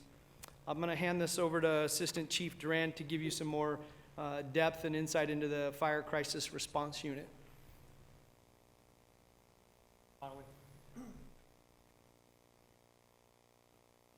Thank you, Chief Connolly. Thank you, Chairman Nowakowski and members of the subcommittee. Assistant Chief Mike Durand of the Phoenix Fire Department and oversee the Medical Services Division, which is where our community advocacy program is housed as part of our community outreach and integrated health programs. Our program is a general funded program as well as grant funded under the Victims of Crime Act, VOCA, as well as largely made up of volunteers. I want to quickly, I know you can't see her, but we have our program manager here, Dolores Ernst, or DC as most know her, here with us today. We appreciate the opportunity to sit with Chief Connolly and the Critical Incident Outreach Team to present on our community advocacy program responsibilities during a follow-up related to a critical incident. It was a request of the community that identified this need to bring a team of trained officers and caseworkers to proactively address the mental and traumatic stress a citizen may experience during a critical incident, whether they are a relative or a bystander. The crisis response teams respond in collaboration and at the request of the Critical Incident Outreach Team to provide crisis stabilization, trauma-informed care, support services such as on-scene crisis intervention, victim advocacy, occupant services, grief support, assessment of safety and needs, and community resources and referrals such as counseling services, crisis hotlines, emergency food, and even financial services. Our caseworkers work to fulfill any need the citizen may have or the family may have at that time.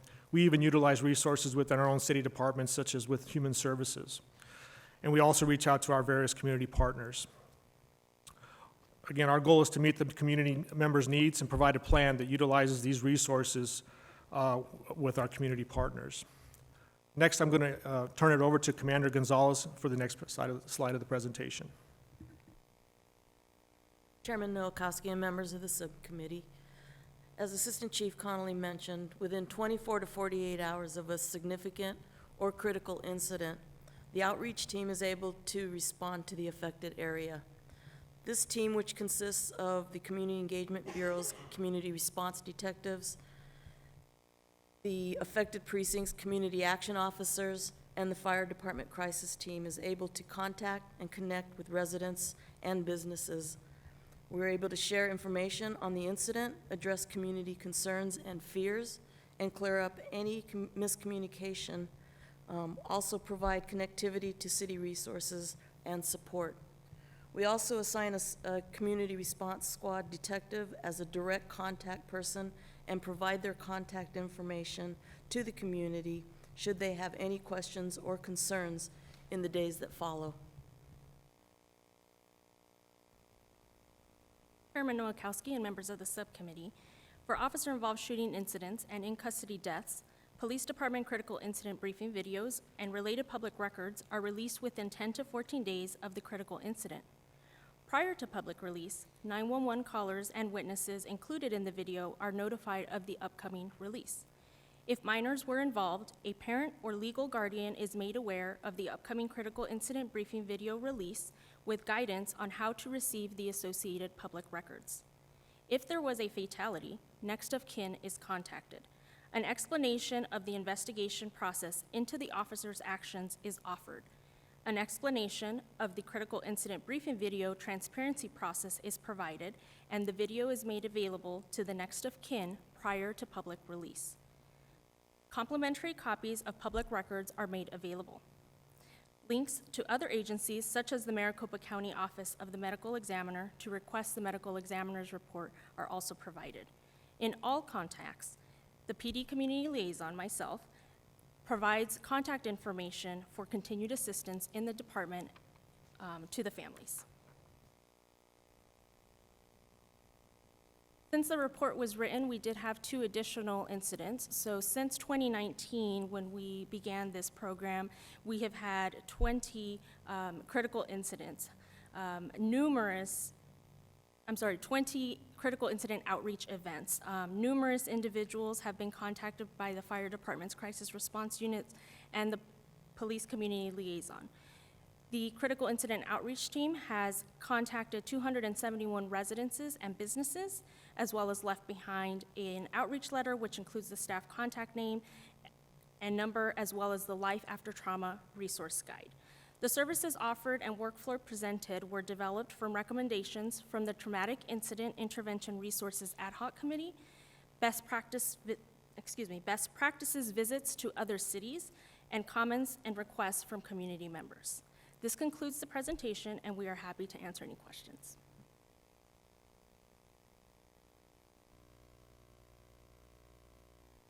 All right, do we have any questions from my colleagues?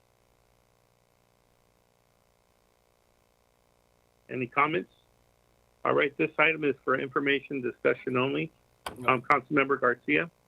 Yeah, I had a couple of questions around timelines and when we actually started implementing this. Some of the things that are brought up there, such as the videos and other things that we do, I think at times have been somewhat irresponsible in the sense that it seems like a defense or I don't want to call it propaganda, but it definitely comes from the officer's perspective.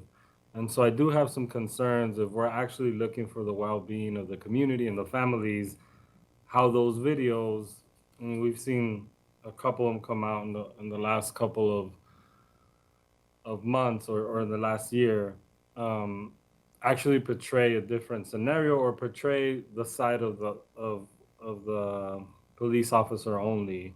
And so I'm wondering if we're talking about trauma-enforced practices here, how are we taking that into consideration when it comes to releasing those videos and being able to tell a fair story? So that's the first question.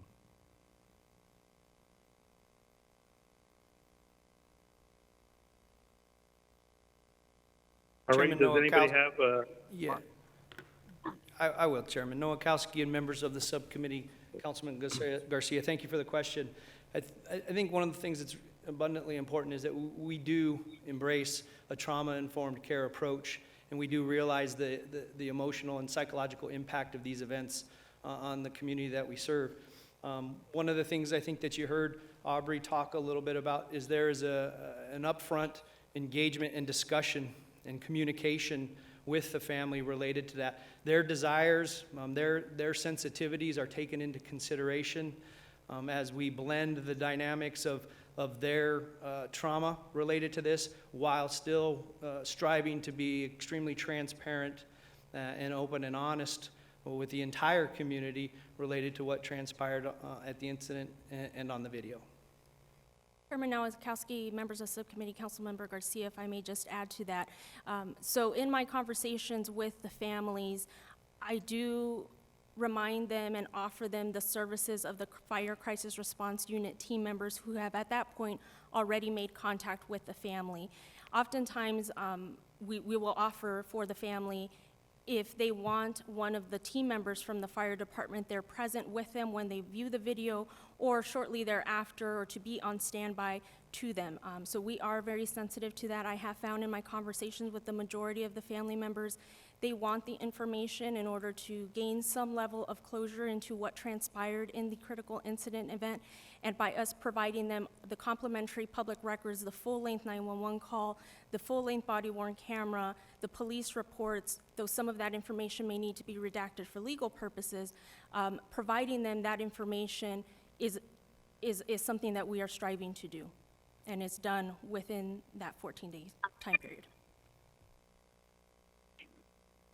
And then Councilman Garcia, just some information for yourself is that we as council members were getting kind of frustrated with the community calling us saying that they needed more information and that it was under investigation.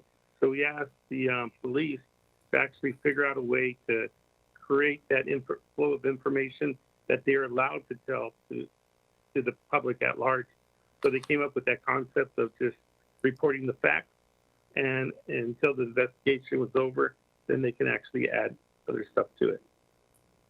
Yeah. So how do you, so some questions on contacting next of kin, and thank you for that clarification, but I've also, you know, the case that comes to mind when we're having this conversation, and I get emotional because I was there that day of, is Francisco Valdez, who was on 65th Avenue in Van Buren.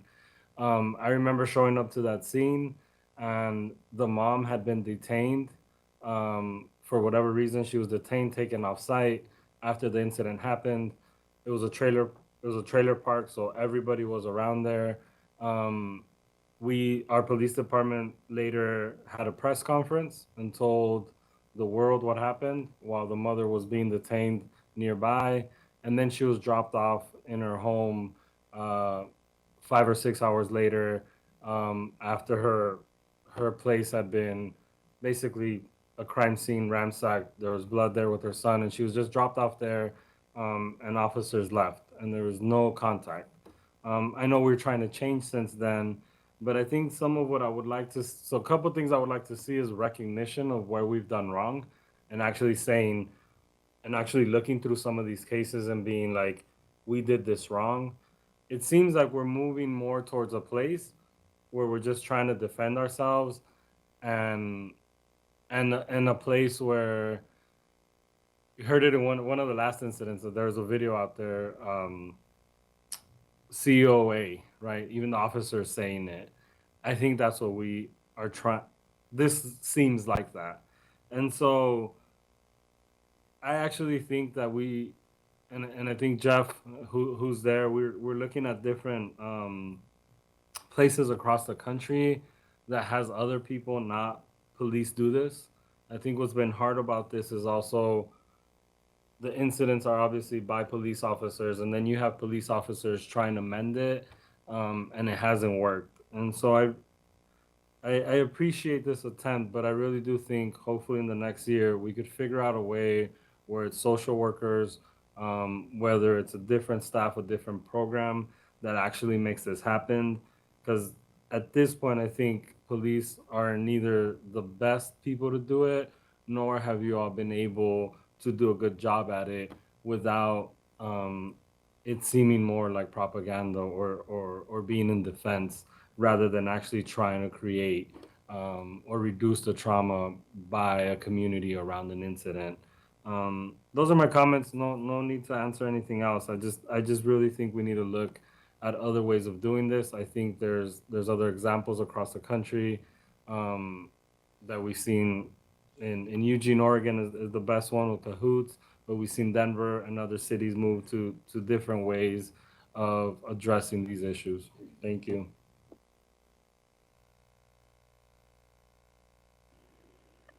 Any other comments or from my colleagues? We have no callers on this item. So I'd just like to thank you all for working together as the police and firefighters. I know before I became a council member, I was involved with the firefighters out in Maryville, with all the drownings that were happening out there, and especially to the Spanish-speaking community. They used the radio station that I work for, Radio Campesina, to inform people on safety around swimming pools, watch your children around the pools, and put fences around your swimming pools. So I just really want to thank you all for your continuous help in informing the community, and all those individuals that a couple of years ago came together with the leadership of some of my colleagues, Councilmember Pastor and myself and others that came together with the community to come out with this plan to really help those individuals during the crises of the hardest times of their lives. So thank you all that were a part of this and making this all possible. Our next item would be item number 7.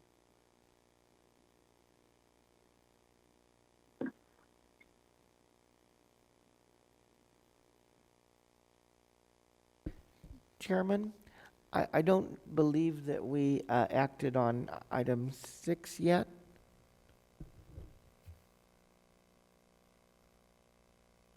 I believe it was just discussion and information on item number, I'm sorry. Yes, item number 6, I'm sorry. And you're correct, that is just for information and discussion. We also have one member of the public wishing to speak. All right. Sorry about that.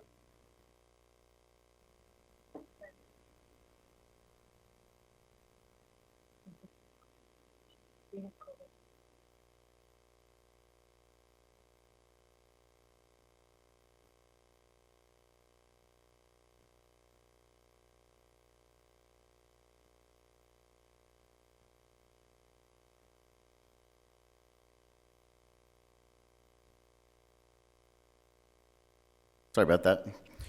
Good morning, Chairman Nowakowski, members of the subcommittee. My name is Jesse Cooper. I'm an assistant director with the police department, overseeing our technical and support services division. This morning, I'm going to brief you on our Phoenix Emergency Communication Center, give you an update on calls for service and some of the challenges that we're currently facing in that work unit. The Communication Center receives all Crime Stop, text to 911, and 911 calls placed within the city of Phoenix. So this center is the initial receipt of all calls, police, fire, medical, highway patrol, and then they're transferred to the appropriate agency if it's not for Phoenix Police. Operators are responsible for handling all these incoming calls when they're assigned to those duties. Currently, we have 204 communications operators, 29 supervisors, 4 shift supervisors under the direction of a police commander. These are examples of the workstations that are currently in use at the communication center. The top photo is of a radio dispatch console. You can see the number of monitors, keyboards, and mice that they have to deal with simultaneously. And the bottom picture is of a 911 call taking position. Through October, 911 calls for service are about 980,000, Crime Stop calls 710, and we've had 2,700 text to 911 sessions. We strive to reach answering 90% of our 911 calls within 15 seconds or less. We're currently at 82% of that goal. Of those calls, we've dispatched 553,000. Self-initiated are calls that the officers would make up out in the street if they witness something or conduct a traffic stop or a subject stop. And we've taken 7,300 online reports. Of all the calls we receive in the communication center, 33% are sent out for patrol response. 67% of those calls are handled by the operators and do not require an actual dispatch. Our call priority system, as calls are received, the operators conduct a series of questions to determine the priority of the call and the nature of it. Priority 1 are crimes in progress, serious nature, immediate personal danger or harm. Priority 2 are urgent, potential for violence. A timely response is necessary. Priority 3 are generally report after the fact calls. And we do offer the online reporting option where there's no immediate follow-up or evidence collection where the public can make that online report at their convenience. Our top call types, on the left you can see calls for service that are dispatched. Those are in order of the number that we've received. So trespassing is our #1 call for service, and you can see down the list how we've responded. This is up through October of this year. On the right is an example of some calls for service. Our priority 1 is typically a shooting, stabbing, burglary, in-progress physical fight. Priority 2 would be suspicious person, traffic accidents, trespass. And priority 3 would be loud parties, thefts, criminal damage. And our current citywide response time, priority 1s are 6 minutes and 26 seconds. Priority 2 are 20 minutes and 36 seconds. And priority 3 are 43 minutes and 56 seconds.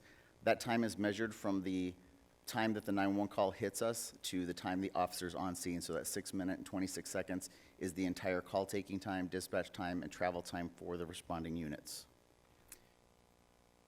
For the past year, we've been sending behavioral health calls to the crisis response network to divert those calls for service instead of sending a patrol officer if CRN is a better resource for us. So far this year, we've dispatched on 2,001 calls, mostly handled by our critical incident team, our crisis intervention team, I'm sorry. And of those other calls, we've diverted about 3,500 to CRN. Those did not require any type of response from us. CRN took those and handled those on our behalf. And this year, we've began a program to have a mental health professional located in the Emergency Communication Center with the operators. This has been a successful pilot for us. As the operators are handling those calls for service, they have a professional who can come over and help assist on that call, can talk to the caller or provide guidance for the dispatcher, and also reach back to CRN for additional resources. That's been a very successful program for us. Some of our performance factors, some of the challenges we're currently facing. We do have 44 operator vacancies. It is a very challenging training, 5 weeks of classroom and 32 weeks on the job. Typically, it takes us about 1 full year before the operator is proficient in all the functions that they need to perform. COVID-19 has had an impact on us. We do have high daily call out for other reasons as well. It is a very rewarding job, but it is high stress and retention is challenging at times. We also must maintain the radio minimum staffing for the dispatch operations, and that is a minimum staffing as well. Some of the efforts that we're currently putting underway is we do 100% online pre-hire testing.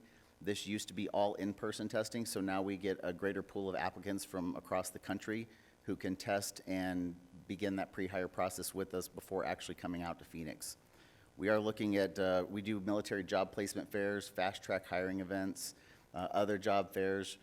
We're going to places that are closing or that are laying off personnel that in call centers and other contact locations to see if they're interested in coming to work for us. We're also redirecting calls to appropriate services. Similar to those mental health calls, we are exploring other options to divert those calls to the appropriate resources, and we're better allocating our staff to shifts with higher vacancies and higher absentee. Also, we're looking at the use of part-time personnel and evaluating phone tree for Crime Stop calls for service. And in 2021, early 2021, we will be releasing an app for the public that will help guide some of those calls for service and resource requests, and hopefully reduce those calls to Crime Stop for information-only calls. With that, I'd take any questions you may have. Chairman. Yes, Vice Mayor? Yeah, so I had a few questions. So I guess I would just start with saying thank you. I know it's not an easy job. Like, I got to visit one of the centers before COVID, and actually sat on one of the calls that was answered, and you know, just doing that one call, I was able to see how difficult it is. And ironically, the call was coming from my district, so I was able to place myself where the incident was actually happening, and what was happening and everything that was going on. So I can see how I was able to see firsthand how difficult this job is. And so you mentioned a couple of things in terms of retention. What's the biggest challenge with retention you think it is? Chairman Nowakowski, members of the subcommittee, Vice Mayor Guardado. The schedule is very challenging. You know, obviously they work nights, weekends, holidays, just like our police officers on the street. So scheduling is a challenge for us. When we do hire you, you obviously are going to be working those less desirable shifts. So it is a challenge with today's environment to retain folks just due to the scheduling that has to occur. It's also a very challenging job mentally. It's high stress every single day. As you probably witnessed when you were there, you saw the number of calls. They can take up to 20 calls per hour over the course of 10 hours. So 200 calls a day that those operators are taking. So we are focusing on employee well-being. We've had a facility canine, we've had two of them down there. We're using our employee assistance unit, and we're also following up with those individuals who are leaving the organization to really find out what it is that didn't work for them, and what can we do better, and how can we make it a more appealing job for you to stay in that profession. So this is a challenge nationally, but we are doing some very innovative employee wellness, a quiet room. We've had some other functions down there to be able to help the operators de-stress, and I would say we're doing a better job of taking care of our staff than we have in the past. And just to follow up on that, right? I mean, I think anyone that works in the service industry, like as a former housekeeper, I get it, right? As a new employee, you got to work weekends. I worked holidays for a couple of years. But I think, like, for me, what kept me on the job was, you know, that it was a good paying job. And I've seen salaries for, you know, for the call center, and I think, you know, that maybe given COVID, given everything that's happening, maybe there's some room for improvement. You don't need to answer that, right? But that's just something that pops into my head when it comes to the call center. I mean, I see here that you guys are missing 44 operators. I don't know if there's something that my office can do to help with that, given that with COVID, we have a lot of displaced workers, a lot of workers that have been laid off. I'm sure we have tons of people out in that are our constituents that, would love to probably apply for these jobs. But one of the things that I have been thinking about when it comes to our operators is, given the amount of calls that I'm sure that they're getting, I'm sure there's a lot of concerns now with COVID and all of them being in one room. Like, how are you dealing with that? Like, how are you guys making sure that they're 6 feet apart? I mean, I know that, you guys were already looking for I think that you guys were looking for a bigger facility before COVID. And I guess that was my question on that. I know that the chief and I spoke about that before as well. So I guess that was just another question. Like, how are you managing making sure that you keep people separate? Chairman Nowakowski, members of the subcommittee, Vice Mayor Guardado, we're fortunate that we actually have 2 communication centers. One is located at our police headquarters, and we have another one that's off-site. Before COVID, we were really just using one of those call centers, and the other one was a backup. As soon as COVID hit us, we split the operations between the 2 communication centers. So we're keeping positions vacant in between each operator. We've also installed some plexiglass, and we've been able to distance the operators in that way. We've also minimized the amount of time that they have to move positions. We're keeping them consistently at their positions for that time, so they're not relieving each other and having to re-clean and re-sanitize each position. So we've been very successful with that. Very early on with COVID, we had very, very few cases of COVID within the communication center. We've also limited the number of outside visitors to include other police personnel from coming and going within that environment to keep it as safe and sanitized as possible. And then my other question was, I know that you said it on your report that you're striving for 90%, which is the national standard level in the country. So I appreciate that you say that's one of the challenges, because we've gotten a lot of calls from constituents, that are very active in their neighborhoods and we've had some experiences where they've said that they've called and it takes a long time for someone to respond to their call. So I guess that's my question. Like, what can we do to help? But what's the plan to get to 90%? Chairman Nowakowski, members of the subcommittee, Vice Mayor Guardado. So we're constantly hiring and training. We have worked with our Employment Services Bureau to really target specialized groups of individuals. As you said, there's been many people displaced with COVID. So we've been able to go to locations where they've had contact centers. It's a very similar job, and we've been able to recruit from that area. So one of the things that's vitally important for us is recruitment. Our own employees, our own city employees are our best recruiters to refer people to us to help us minimize the number of vacancies that we have. We've also looked at ways to reduce the number of incoming calls. With public-facing app soon coming out, we hope to provide people with the numbers and the resources ahead of time to hopefully minimize those calls. That way, the calls that are coming in are strictly 911 emergency calls. We've also looked at shuffling some of our staffing around. We look at 15-minute increments to see where the call volume is coming in so we can better position our employees. So there's things that we can do to help improve that answer time. Primarily what we need to do is minimize those 44 vacancies. That's just critically important for us, but that's part of our hiring and training and our recruitment efforts that we're working very diligently to get done. Right. Yeah, because I think the question that and we can have a conversation about this offline, but I would like to entertain a conversation about retention. Usually when retention is an issue, it's usually, I don't know if it's the environment at work. I don't know if people just feel like, look, I don't get paid enough for the stress that I get put through every day. And I know that was an issue that's come up, like not from management, but more like, the stress on the job. right? I think, it just sounds like a lot of the operators go through a lot of stress, and I'm just wondering if we were to survey some of the operators that have left, is maybe them feeling that they're not being paid enough the issue, which is something that maybe that we can deal with in the next coming year, maybe a conversation with Jeff that we might need to have.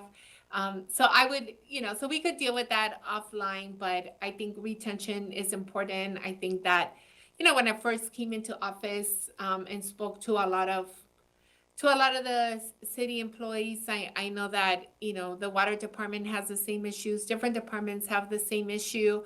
And I think it might have to do with, in every department, I'm sure it's different. So I would just like to entertain that conversation on how is it that we can retain workers. And I know that you've taken a lot of steps in that direction with the calming room. I was able to see that when I was there, and the different things that you guys are doing to retain staff, but it seems that it's still an issue. So I just think we should get to the bottom of that. And, my staff, myself, we're very open to sitting down with you or with whomever to try to figure that out. And I guess my last question is the mental health calls.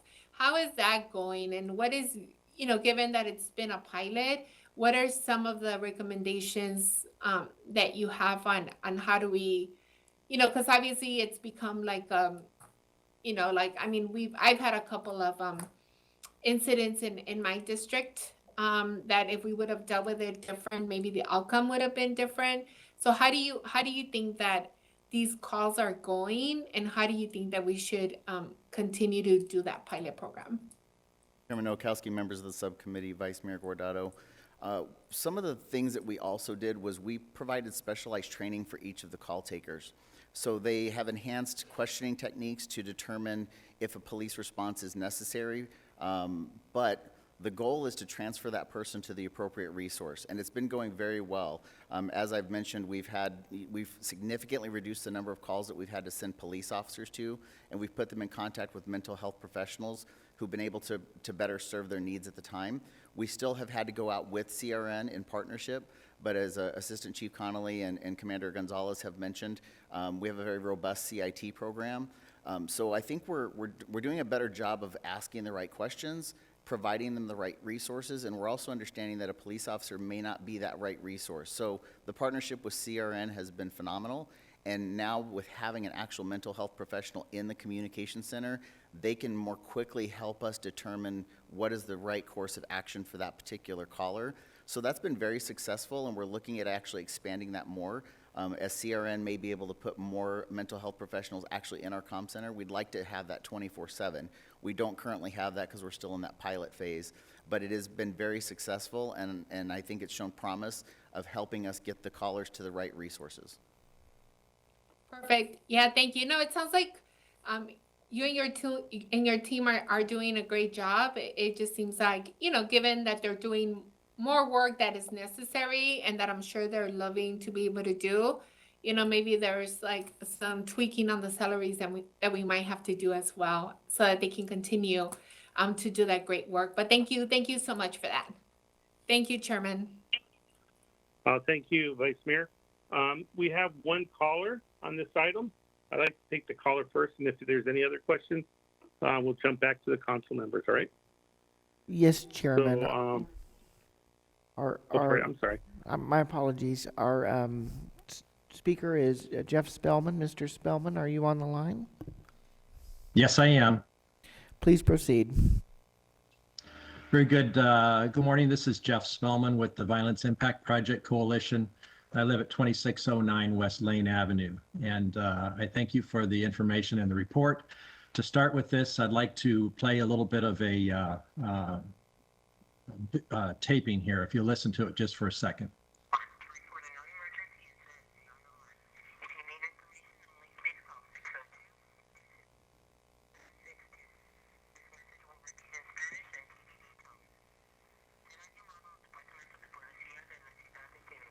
Todos los operadores están ocupados en este momento. Si usted tiene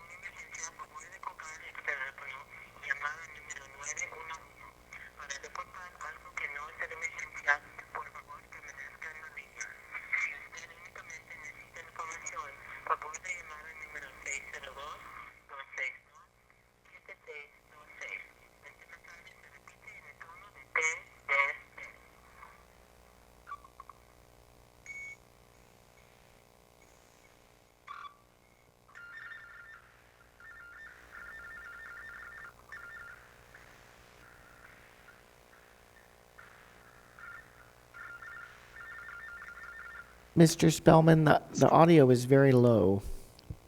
Okay. Well, hopefully you heard that. That was a recording of the hold message at Crime Stop. You know, I don't have to tell you, I mean, imagine listening to that for 30 minutes. I've been on hold for Crime Stop for 30 minutes. You've talked today mostly about 911, but Crime Stop is where we report suspicious activity and low-level crimes. I have been on the call a couple times for 30 minutes, but routinely at least 10 minutes on that. So when you're not even meeting the standard, the national standard for 911, obviously Crime Stop is far below that performance level. I agree, and I suspect that the vacancy issue is probably the #1 reason why you don't have enough operators to answer the calls. So the last thing, just to wrap up, that isn't in the report that I would like to see is data on your abandon rate. How many people just get frustrated and hang up because they don't want to listen to that tone for 10 and 15 minutes or more, and so consequently crime and suspicious activity doesn't get reported because people just give up and hang up. So that's it. Thank you very much for your time. Already, any comments from my colleagues? Chairman, Yes, Vice I Mayor. believe there was a second person on the line to speak. I just got a text message, Matt, that it was Frank Budrot. I don't know if he's on the line. He wanted to speak on this item. We got that list prior to the meeting of all the speakers, and we only have one for item number 6. And we have I don't see a Jeff on here. Or But Frank, I'm sorry, Frank. Yeah, but I was just wondering if Matt could just double check and make sure that he's just has not been there waiting, or maybe just signed up for the wrong one. Right. Let me check with IT. Hold, please. Vice Mayor, this is a Frank Bruce Jr. for item number 7. I'm not sure if they might be confused. Would that be the person? Frank Budrot, Beaudrot. That's the No. last name. No, okay. Yeah. Chairman, it looks as though someone, Mr. Mudros, may be on the line, but I don't believe he'd signed up. I have no problem listening to him. Mr. If you can- Mudros, are you on the line? Yes, I am. Can you hear me? Yes. Yes, thank you. I'm sorry. I did register. I'm not sure why it did not go through. I thought I followed the proper procedure. So if I may, I'd like to say something, Mr. Chairman Nowakowski and council members. My name is Frank Baudreau. I'm speaking not only for myself, but also as a member of the board of directors of the North Glen Square Neighborhood Association. At issue for me today is the unreasonable and incredibly frustrating prolonged on-hold times that I experience when calling Crime Stop. For years, the police and our community action officers have encouraged us to call Crime Stop to report crime and suspicious activity. How do you continue to encourage people to do that when every time you call, you're put on hold? Having to wait longer than 10 minutes is simply unreasonable. I've only waited that long twice because now, after just 5 minutes, I simply hang up. I can recall only 2 times in the past 6 months where my call was answered immediately or within 1 minute. I can't imagine how many other citizens are doing the same thing. If an incident is never reported because a caller hangs up, there is obviously no police response. No police response, no incident report, thus no crime. Crime rates sure look much better as a result, but is this really how it should be? I don't have a solution, but this problem must be addressed, or we are going to have a vast majority of citizens avoiding calling Crime Stop in the first place, or calling 911 instead for non-emergency incidents, and that's not good. Thank you very much. Thank you very much for bringing those problems to our attention. So now we have 911 operators that we're talking about, and who handles Crime Stop calls? Chairman Nowakowski, members of the subcommittee, the operators handle all three calls for service. So they handle 911 calls for service, Crime Stop, and text to 911. Obviously, 911 is the priority, so those calls are answered first, and then Crime Stop second. We do have some specialized positions assigned just for the text to 911, but it is the same operators handling both of those calls for service. And so with us, struggling to meet our 911 answer time, Crime Stop is holding longer. So is there aggressive recruitment for 911 operators right now? And what's the hiccups behind that? Chairman Nowakowski, yes, we are actively recruiting. Our employment services has done a great job. We're just not seeing the same number of applicants coming in that we have in the past. It is a challenging job, but we are striving to recruit and hire. The training time is pretty rigorous. It does take us almost a year, so even as we hire those individuals before they become fully proficient, it is almost a year. So there's billboards, there's various job fairs. We're looking around the country. We're finding ways. This is a national problem. This is not unique to the city of Phoenix. My colleagues in other major cities are also struggling to recruit and hire communications operators. So it's a challenge that we're looking at nationally, not just within Phoenix ourselves. So I just really want to thank the Vice Mayor for bringing this up. And also maybe we need to look at a more intense presentation on how we're recruiting people. Is there a lack of resources? How can we, as the city or as council members, help you with your recruitment efforts? And I know that the Vice Mayor had her hand up. Is there anything else, Vice Mayor? Yes, I mean, I would like, I don't know if Jeff is still there.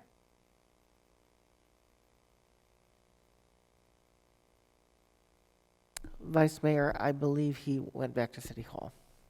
Okay, so I mean, I seriously think it also, because, and again, I'm not saying that our operators shouldn't be doing all the work that they're doing, but it just seems to me that if we're not able to retain operators and we're asking them to do more, which is, I'm not saying that they shouldn't do what they're doing, but it just sounds like, like maybe salaries is also an issue, and I would really like for us to dig into that, to seeing if our retention issue, because we can, I'm sure I could go out there, and I'm sure like all the different council members can get you 10 different applicants, but if people don't feel that they're getting paid enough to do this stressful job, then they're not going to stay in the job. So I just think, we should like dig into the salaries and seeing, if there's more that we need to do on that end. And I agree with Councilmember Nowakowski that we just need a more in-depth report on how we're going to recruit and how is it that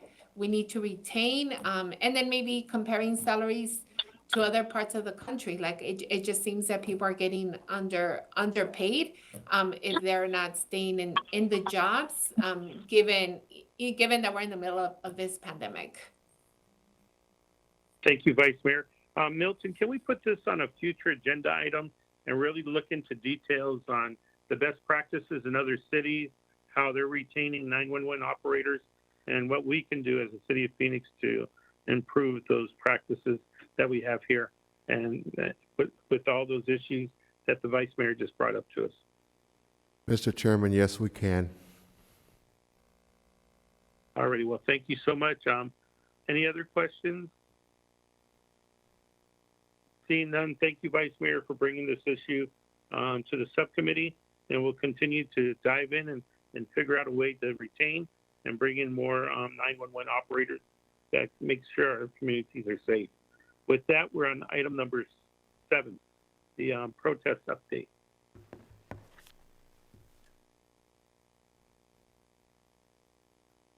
Good morning, Mr. Chairman, members of the subcommittee, Jerry Williams.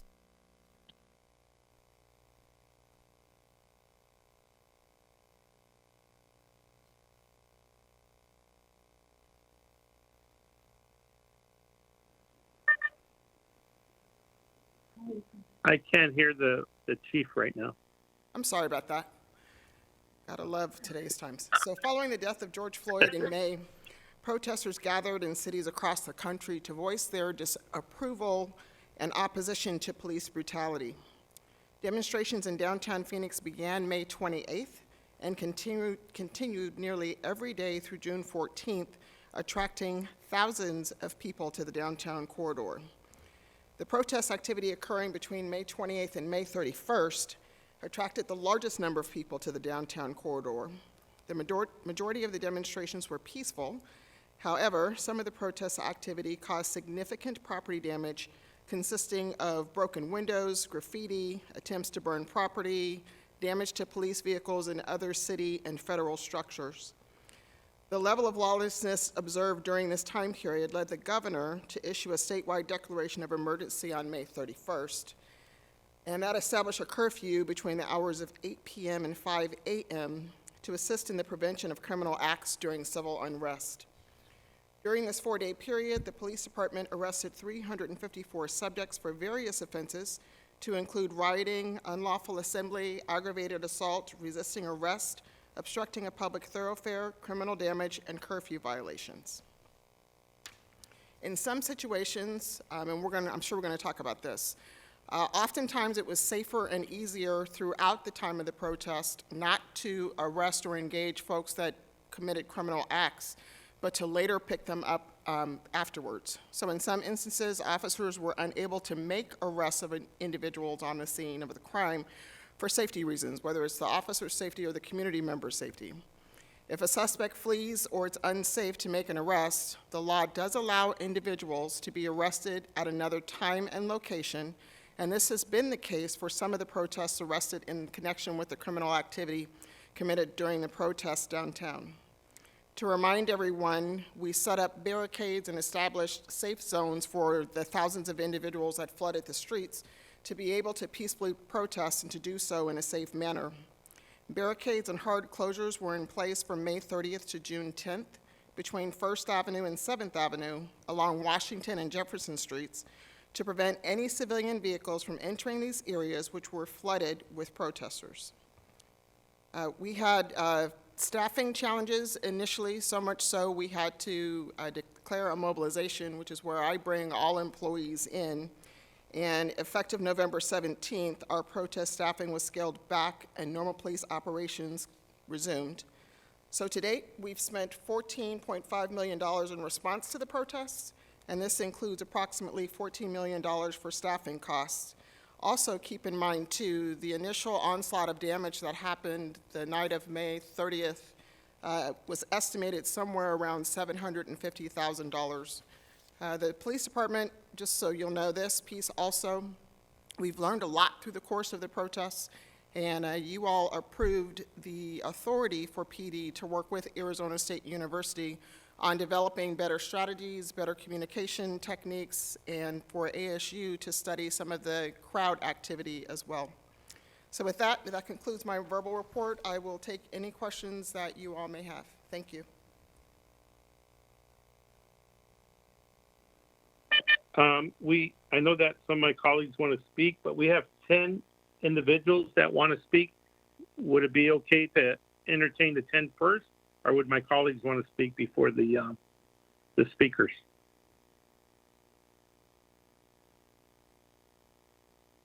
All right. Having Seeing the that speakers there's is no fine. question. All right. So we'll go ahead and go with the, we have 10 speakers on this item. So we'll go ahead and start with the first person. Thank you, Chairman. Our first speaker is Amy Meglio. Amy, are you on the line? Oh, yes. Hi. Can you hear me? Yes. All right. Hi, my name is Amy Meglio. I'm a volunteer lead coordinator for the Grassroots Law Project, and applicable to my comments today, my master's is in Holocaust Studies and World War II Poetics.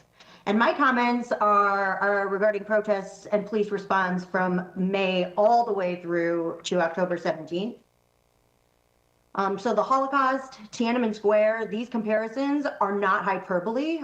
We have witnessed an unconstitutionality and corruption in policing this summer that is an already started slippery slope. A black man slain in his car, a brown man slain in his car, not even the right suspect, a consistent theme with the Phoenix Police Department. It is our First Amendment right as a community to protest and demand justice from the fifth most murderous police force in the nation. Yet for months, we were met with rubber bullets, violent tackles, retaliatory arrests, because we believe and know that Black and brown lives matter, not because we were violating any laws.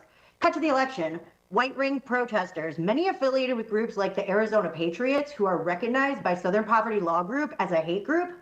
These groups protest the mythical Sharpie Gate, and they are given a free speech zone and rolled out the red carpet as they stand there with their AR-15s and assault rifles, not with no arrests made. So this politicization in policing is 1939. I don't say that as a hyperbole. Police escort of white hate groups. I vehemently urge council not to back the unconstitutional actions any further of the police. Otherwise, welcome to Crystal Nut. And I'll leave you with, first they came for the trade unionists, but I wasn't a trade unionist. Then they came for the Jews, but I was not a Jew. I did not speak out because I was not a Jew. Then they came for me, and there was no one left to speak for me. Please oppose item 7. I yield my time. Thank you, Amy. Our next speaker is Paris Moore. Paris, are you on the line? Yeah, can you hear me? Yes. Hello? Hi, my name is Paris. I would also like to oppose this agenda item. I think it's really horrible the way that council allows and condones Phoenix PD to brutalize protesters when this is a constitutional right. I think everybody should be allowed to voice their concerns, and the police, we're spending all this money on the police that just come and escalate situations of protest, and it's just not right. I urge council as a member of the Phoenix area, as somebody who went through the Phoenix public school system, where they taught me in government class, oh yeah, you're allowed to protest, but then in actuality we're not, and we're met with rubber bullets and tear gas and brutalized, and then even after that targeted and hunted down and arrested after the fact with little evidence and huge felony charges. This is not right, and I really like to see a council that listens to the people and says, please, and just doesn't condone this. Thank you. Our next speaker is Will Knight. Will, are you on the line? Yes, thank you very much, Chairman, Vice Mayor, Council members. Will Knight again, on behalf of directly impacted people like me who are fighting to defund one of the most violent and expensive police forces in the country. It's a testament to our priorities that we're talking about how difficult the protests have been on the police department, instead of talking about why the community is protesting in the first place. And there's a lot to unpack from this report, but I want to discuss what isn't there. Like, how many of those hundreds of arrests were dismissed immediately for lack of probable cause, but only after innocent people were caged and subjected to immigration proceedings? How many people contracted COVID and compounded community spread during a pandemic? What equipment and supplies did PPD spend $500,000 on? How much of that went to drones that the police department used to stalk protesters over the summer? I didn't see anything in there about criminal street gang charges, but those serious political prosecutions arose from protest arrests. Which protesters are PPD and MCAO calling a gang? Is it just the ones involved in movements that the police don't like? And how is there no mention of Dion Johnson? This report is a prelude to a funding request, and that's not surprising. Nearly every item on the agenda today is a police request for either additional money or additional authority or both. Like item 10 about air fleet replacement, or item 2 about criminalizing poverty. And respectfully, Chair Nowakowski, item 2 was not just a reimbursement request. The agenda specifically says, prospectively, that the OIG will not reimburse for fringe benefits, and therefore the city will incur that expense as an in-kind component. And that will happen, quote, over the term of this agreement. This subcommittee is called Public Safety and Justice. Instead of listening to an agency justify its inability to solve the problems that it's creating, instead of one-sided reports filled with material omissions, maybe the subcommittee should commission a report on the harms that have been inflicted on peaceful protesters by police. That would be justice. That would improve public safety. Thank you. Our next speaker is Bruce Franks. Mr. Franks, are you on the line? Yes, I am. Please proceed. Let's try to unpack the summer of trauma caused by Phoenix PD in 2 minutes. Phoenix PD has used unlawful arrests to infringe on our First and Fourth Amendment rights in partnership with the MCAO. This isn't a myth or a conspiracy theory. These are facts supported by evidence of political prosecutions and targeting, which Chief Williams has denied but failed to acknowledge that these very acts caught on camera by her department. The use of tactics that have been deemed unconstitutional in our conservative states like Missouri are being used as a shield for these unlawful arrests. The assistant city manager complains that they have spent upwards of $14 million on police overtime, but let's unpack this as well. He said between May and November, they've monitored and worked 285 protests, and 95% of the time, nobody was arrested. So you mean to tell me that 14 protests warranted the majority of those resources? That's fiscally irresponsible. But you get upset when we say defund the police, when the money could have gone into effective resources for communities that need them, like South Phoenix. When police abuse power, infringe on rights, and commit senseless murders, the city and department say we need reform, we need training. Officers are stressed. But when you have stripped every resource that aids to the root cause of violence in our communities, like South Phoenix, the response is totally opposite. You continue to prosper off our poverty. Y'all have to make it make sense and keep that same energy for our underfunded Black and brown communities. That's why we say defund the police. And Councilwoman Williams, you said earlier that 1,000 more police officers are needed in your opinion and how essential they are. But what's even more essential is that they are held accountable for lying on police reports that are disputed by their own camera footage and for the deaths caused by Phoenix PD. My name is Bruce Franks Jr., directly impacted, former state representative of the 78th District of Missouri and electoral justice organizer for Mass Liberation, Arizona. Chairman, could I ask Mr. Bruce some questions? Absolutely, Councilmember Garcia. Thank you. You're talking about, so the reason I'm interested in asking you questions, I've seen some videos on Twitter, officers pointing you out specifically and knowing your name, and I'll ask the chief later how that came about. But you're talking about saying people are being targeted, and can you explain a little bit about what does it make, or how do you think people are being targeted? Thank you, Councilman, for that question. The reason I know people are being targeted because at our protests and when we show up hundreds and hundreds and hundreds of people in the streets to protest police violence. And after these protests, what we've seen were the same folks targeted, using the same excuse that we have the opportunity to arrest them later. But then again, you arrest the same people for the same charges, obstruction of a thoroughfare.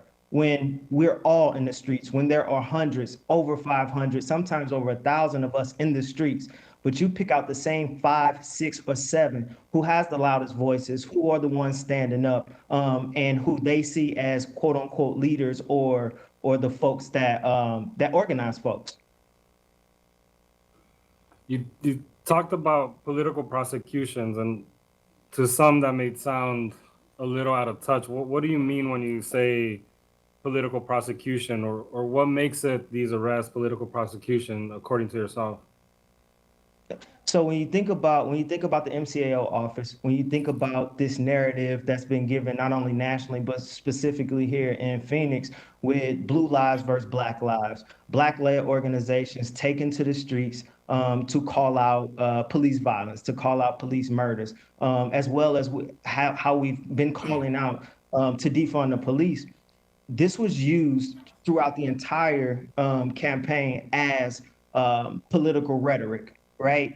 This idea that, you know what, we're going to force this law and order. We're going to show our force, even at the protest in which you can see, specifically for one of the videos that you spoke about, which is available to the public and every single council member if they want to see it, where we saw that before anything happened, as everybody was cool, calm, and collected, they began to target us and they began to call out those leaders, and that's what political prosecution is. And it's not only happening here; it's happening around the United States. But I think they're taking notes from around the world when it comes to the agendas that they're trying to push.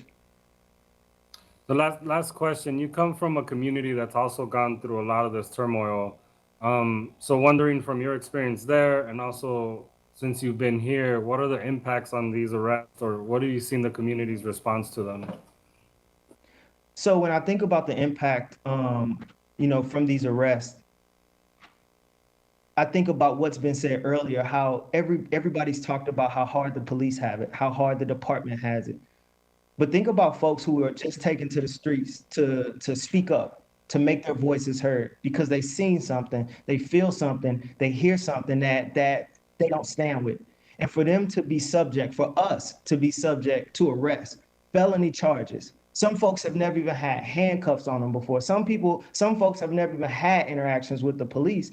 And now, not only subject to these felony charges, but now they can't get jobs.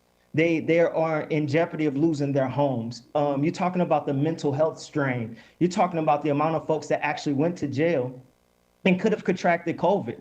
We talked about those 354 folks that were arrested in that 4-day span. All but two of them were kept, at least 24 hours. That's well enough time for them to contract COVID, as well as if you saw other videos, you saw that our police department were walking around the jails without masks on as we talk about COVID-19 and its deadly spread. And so there are many ways that it's impacted our community.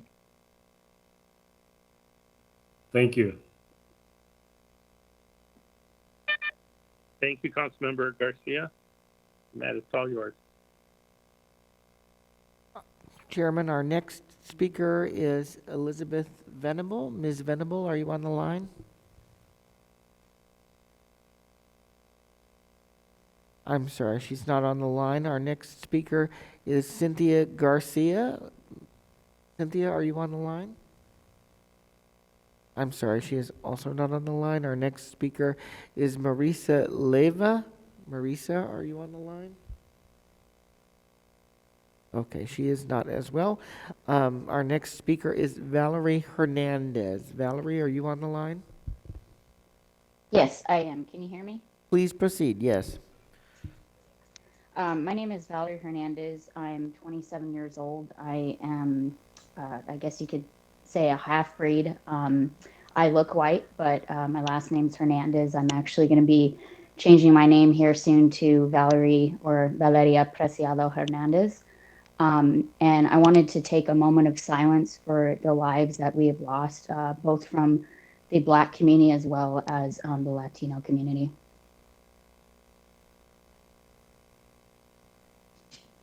So I woke up this morning and there is so much going on right now in the world. And George Floyd did not deserve to die. Breonna Taylor did not deserve to die. There is no crime that deserves death. Our Phoenix Police Department, as well as many other police departments, are not the judge, the jury, and the executioner. Their sole responsibility is to protect and serve. The Phoenix Police Department, as well as I've seen the Tempe and the Gilbert, you all have failed us. Again, your sole responsibility is to protect and serve. I did see numbers that were quoted in regards to property damage. If you're going to throw out millions of dollars, I want to see graphs. I want to see reports. I want to see statistical information. I have a computer science bachelor's degree from DeVry University. I graduated with honors. I actually just got recently fired from Maricopa County for standing up to Leslie Roman, who is a white Karen and racist, and did not want me to lead and did not want me to say the truth and to call her out and to call leadership out. So guess what? I wrote a 5-page letter to the ITC director, to the county manager. We literally are doomed in Arizona, and please, city council, hold people responsible. Thank you. Our next speaker is Marcus Reed.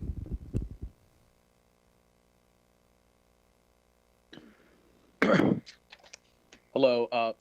Let me just get this straight. So a group of people stormed our elections department with guns ablazing to intimidate our elections officials, responding to an outright lie about fraud in our elections department, and 0 arrests were made by the police department. Elections are one of our most sacred rights. Yet when people are protesting about real issues that are alive and well in our Phoenix Police Department, they are subject to arrest and intimidation. The fact that our police forces dealing with people like police forces dealt with people in the civil rights protests in the past is concerning. Let me remind you that Dr. Martin Luther King Jr. endured political prosecutions to attempt to quill his First Amendment rights, including a loitering charge in Montgomery, traffic tickets in Georgia, disobeying a police order also in Montgomery, a ticket where he got a sit-in Alabama. They even went after him for falsifying a 1956 tax return. All of them were bullcrap charges. But also let me point out how symbolic it is of the Phoenix Police Department to dangerously go after Black and brown people offering dissent. You keep talking about George Floyd, but keep forgetting about we have a worse video available if you were to look at Mohammed Muhaimin. Thank you. I yield the rest of my time. Our next speaker is Calixta Vázquez. Are you on the line? Chairman, there is no one left to speak on this item. Mr. Chair. Already, so I'll pass it on. No, go ahead. No, I'm sorry. Mr. Chairman, in addition to the people on the line, we also did receive written comments submitted by about 160 people. Already. Thank you. Councilmember Garcia. Thank you, Chairman. Hello, Chief. I'm going to try to go as quick as possible, but I do have a series of questions. The first kind of line of questions is centered around how we decide who we are arresting. And does that happen beforehand? Is there a creation of like an operations plan that decides who we're going to go after? And like, do these operation plans happen? But more basic, how are we making the decision of who to arrest when we're making these arrests? Mr. Chairman, members of the subcommittee, Council Member Garcia. So we are making the arrests based on criminal behavior. What we saw during the early onslaught, as well as sometimes during the protests, is that individuals were committing criminal acts. And it was more than just obstructing a public thoroughfare. It was unlawful assembly once an unlawful assembly was declared. It could have been trespassing, it could have been rioting, it could have been resisting arrest, it could have been aggravated assault on a police officer. So to the point of how do we make the decision on whom to arrest and how do we know individuals, keep in mind too, my employees from May 28th have been engaging with individuals from all over the city who made the choice to go out and protest, oftentimes peacefully. When it was peaceful, we didn't make any arrests. When things became criminal, we made the arrests. And so we get to know individuals who are out there. I think you're aware that I have a community engagement bureau who are my plainclothes folks who are out there walking along and amidst the individuals who are demonstrating. So that's how it works. Okay. We spoke a lot earlier in the year around COVID measures. And so I want to ask you a little bit of how were the decisions, and I asked a question earlier about operations plan or how you figure that out, but how were you taking into account the pandemic when making certain decisions, such as pepper spraying or pepper balls, those sorts of things, and then subsequently arresting folks and bringing them together? Did you do anything different than you had in previous protests, or did that kind of go out the window at some point and you just started doing things as usual? Mr. Chairman, members of the subcommittee, Council Member Garcia, yes, we did things differently. So the governor issuing the curfew was unlike anything that we've ever seen, so that was a different dynamic for us. During the initial onslaught of COVID, some of my employees wore masks, some didn't. In the end, we contracted COVID as well as other members of the community. So the decision to deploy munitions and/or pepper and gas comes at a time when we're trying to mitigate things, criminal activity, criminal behavior, people trying to light businesses on fire, people committing aggravated assaults and other things on officers, and it's a safer way, and this may not go over well with a lot of individuals, but PD not going hands-on with individuals creates a safer environment for the officers as well as individuals. So it's not Jerry Williams' law to say that when we declare an unlawful assembly that individuals are supposed to leave. That is the law. So we were following the letter of the law and the rules of law while at the same time trying to make sure that thousands of people who had gathered to voice their discontent with the police were still able to do so, and by and large, Councilman, many were able to do so. We talked about May 30th was one of the days that a lot of people got arrested. One of my colleagues and really close friends was arrested that day, and even some of council staff got pepper sprayed that day. But that day, the question I have around that day is there was a decision to basically cut and paste and have the same probable cause for everyone arrested. How does that decision get made? And then subsequently, the judge threw them all out. How did that decision get made to do it in that way? And did you learn something from there? Is there consequences for having done that? It just doesn't seem right to just copy and paste one probable cause for a wide group of people. Mr. Chairman, members of the subcommittee, Councilmember Garcia, we learned a lot in those first 4 days. That was the first time in Phoenix history, heck, I've been here 30 years, that we've ever made that many arrests at any given time. We were learning on the fly. So the initial onslaught is we had some employees who were part of our Property Crimes Bureau act as the arrest team and to complete the forms that needed to be completed. I will say, sitting here at the table, that we made mistakes. We did.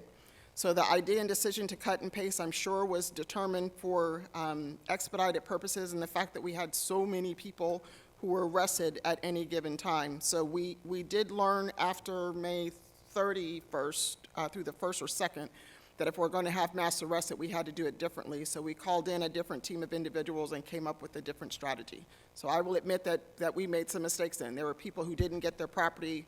Other things happened. So we learned a lot with those 100 or so, 200 or so arrests that we made that day. Just to follow up, there were some folks arrested that day that weren't at the protest. One of them in particular that I believe is now deported. The person was in ICE custody and then ended up being deported, and they were out on a dinner date. Was there conversations about that, how that happened? And then with that, I'm sorry to asking two at a time, I'm trying to get through it, the decision to pull people out of cars. My friend that I talked about earlier was actually pulled out of their car when they were driving away, who also ended up in ICE custody. What was the rationale if people were leaving or people were walking away to still try to apprehend them as they were going away? Mr. Chairman, members of the subcommittee, Councilmember Garcia, I'll bring your memory back to the night of May 30th leading into May 31st. So prior to that, my employees walked with protesters literally miles through the downtown corridor as damage and destruction was happening.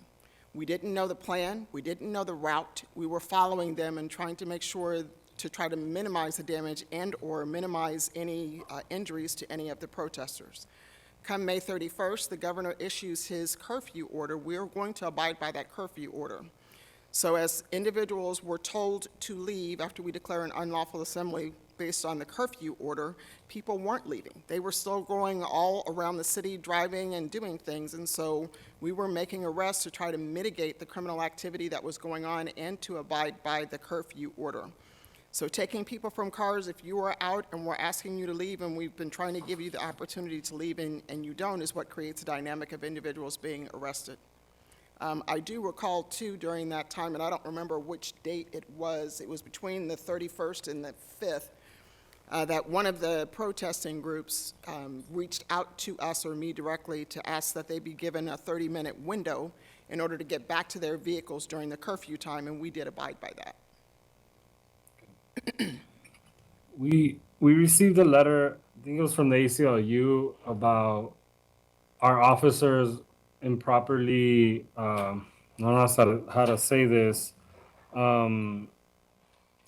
making their improperly mark their property, like wallets and those sorts of things, as evidence, and that they couldn't get some of their belongings back for a long time, even in situations where their cases were dropped.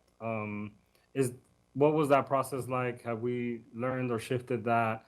Because I know there was a lot of people, and I remember our office receiving a lot of calls of people not being able to get their belongings back.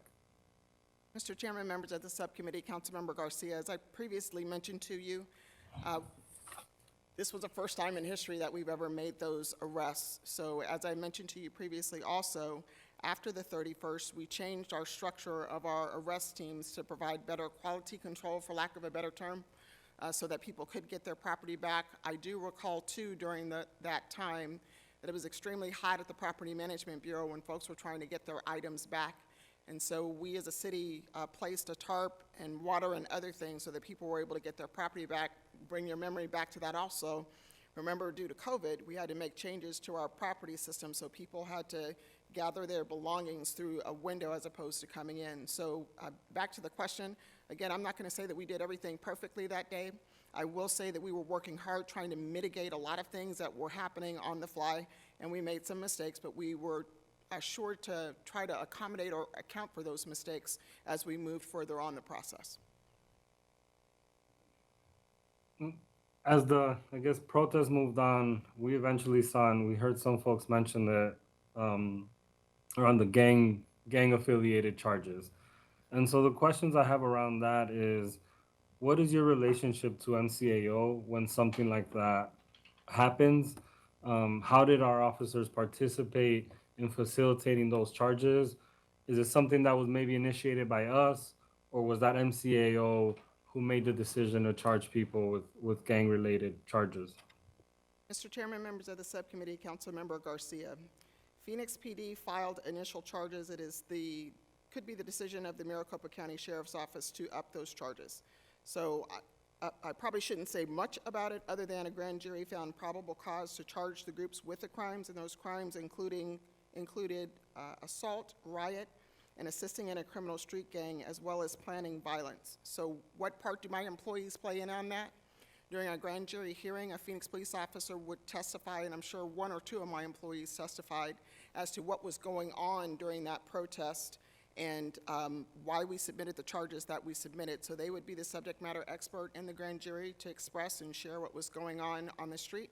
And then the county attorney's office would be the ones to send it to the grand jury and to file the charges. And so that's how that activity happened. Do you feel that people's First Amendment rights were respected on the days of these protests? And with that, what does training look like for officers or the decision makers on the tactical to make arrests or so on? What does your training look like, or your assessment of First Amendment look like?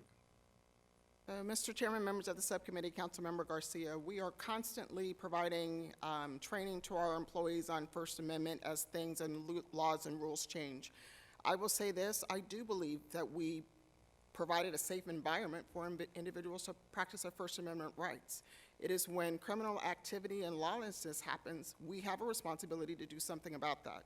I also want it known and said at the table too that during the protest, we learned a lot of things about messaging to the community. And what we messaged were the guidelines for demonstrations and protests under the First Amendment. And it says specifically that we want to lead with safety. We want the thousands of people who were out there, which is why we blocked the streets, for individuals to peacefully protest so long as that it was peaceful. The minute things happen that turn to criminal behavior, such as marching or trying to march on the highways, committing traffic violation, throwing items at officers, interfering with the officers making an arrest, unlawful assembly and remaining even though we're asking people to leave incessantly, that's when the criminal activity starts, and that's when the arrests happen. Thank you. I mean, I think the hard thing with that is have multiple witnesses and people talking to us about there was a peaceful protest, and I've been part of some, and we could disagree or agree, back in the Trump rally, where it's been, or folks are saying police aggression, whether it's rubber bullets, pepper spray, closing down sidewalks, have kind of pushed, in a sense, criminalized or created the circumstances for folks to block a thoroughfare or things that might be arrestable offenses. And I'm just, again, I think that's where you're going when we're going with the ASU project, to see how we can better these situations. I just, again, want to have a conversation of, is there assessment of that? I know, in the First Amendment, there's the spontaneous protest clause, right? That when spontaneous protests happen, there's different situations. And so wondering lessons learned on that, and would we do things different if we do them today? And do you feel that, and again, it'd be hard for you to admit now, but do you feel like we respected people's First Amendment, or could we have done a better job? I will say, Mr. Chairman, members of the subcommittee, Councilmember Garcia, I will say what I said earlier. I do believe that by and large, we provided a safe environment for folks to exercise their First Amendment rights. Can we always do something better? 100%, absolutely, accurately. To be honest with you, we've engaged our team, specifically our command staff team, with not only Arizona State University, but also the Center for Policing Equity. You and I spoke about this on a couple of calls ago that you and I had, to try to figure out better ways to minimize the anger that is seen when you see police officers donning TRU gear, the tactical gear, and other things. We made the attempt numerous times to try to engage with those individuals who were protesting. On the beginning of the protest, we were making strides and headway, and then all of a sudden that communication stopped. So can we do better? Absolutely. Are we going to be looking at how we can do things differently? Absolutely. I am looking forward to what Arizona State University can come up with. I've also been engaged with my boss, too, about what things can we do differently in order to create the dynamic where people can protest and have it not turn into criminal activity and criminal behavior. So, couple more segments, sorry. We've been waiting for 4 or 5 months to ask these questions. How much do you look at, or do you monitor social media and target certain people? Not target, but I mean, how much do you, use social media? You talked earlier about ways in which you select people. Does social media play a role in selecting who gets arrested, or yeah? Council Member Garcia, so we monitor social activity just like everyone else. Open source social media provides information for us. I think I previously mentioned this. We weren't getting a lot of information from these groups to know where they were marching, where they were going, what their plan was, were they going to be stationary, were they going to march all over the city. So social media and open source social media helps us with that. To say that we're using social media to determine who we're going to arrest, I wouldn't say that that is 100% accurate. That is one tool of many that we use in order to make sure that we target the people who have committed criminal acts, as opposed to just going after someone who didn't do anything. So it is one of many tools that we use, and we continue to track and monitor social media activity in order to make sure we have the right person in custody, because we don't want to get the wrong person in custody, but as well as gather intelligence and data on where these protests are going to happen, who the organizer is, where they're going to be staged, what they're going to do, what time it starts, what time is it going to finish. So we use social media as one of our tools. We had Mr. Bruce Franks testify earlier, and that's one of the videos I watched, and I think it was on Twitter. where officers knew his name, started calling him by his name or his shirt. How does something like that happen when someone like that is targeted? What would make that video okay in your eyes? I don't know if you've seen it or you know what I'm talking about. Mr. Chairman, members of the subcommittee, as I previously mentioned, we began to know the individuals who were continuing to come through our city and protest. As you know, and as I just shared with you before, we track social media to try to figure out who's who, to try to find locations, to try to manage our resources the absolute best way. I'm not going to say that Franks was targeted. What I'm going to say is that he committed criminal acts, and he was one of many people who committed criminal acts. And my folks began to know him as an individual who was walking among the crowd because of riot activity, unlawful assembly, trespassing, and 2 counts of aggravated assault on a police officer.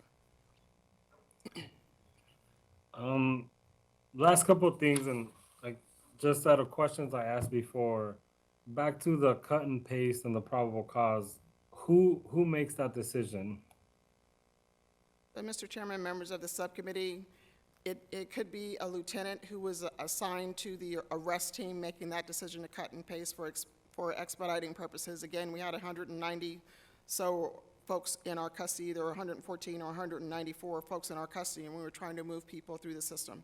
So we can most definitely look back at that cutting and pasting issue to make sure that we're writing in or typing in per individual, but I'm certain at the time it was for expediting purposes so that we can get people through the process.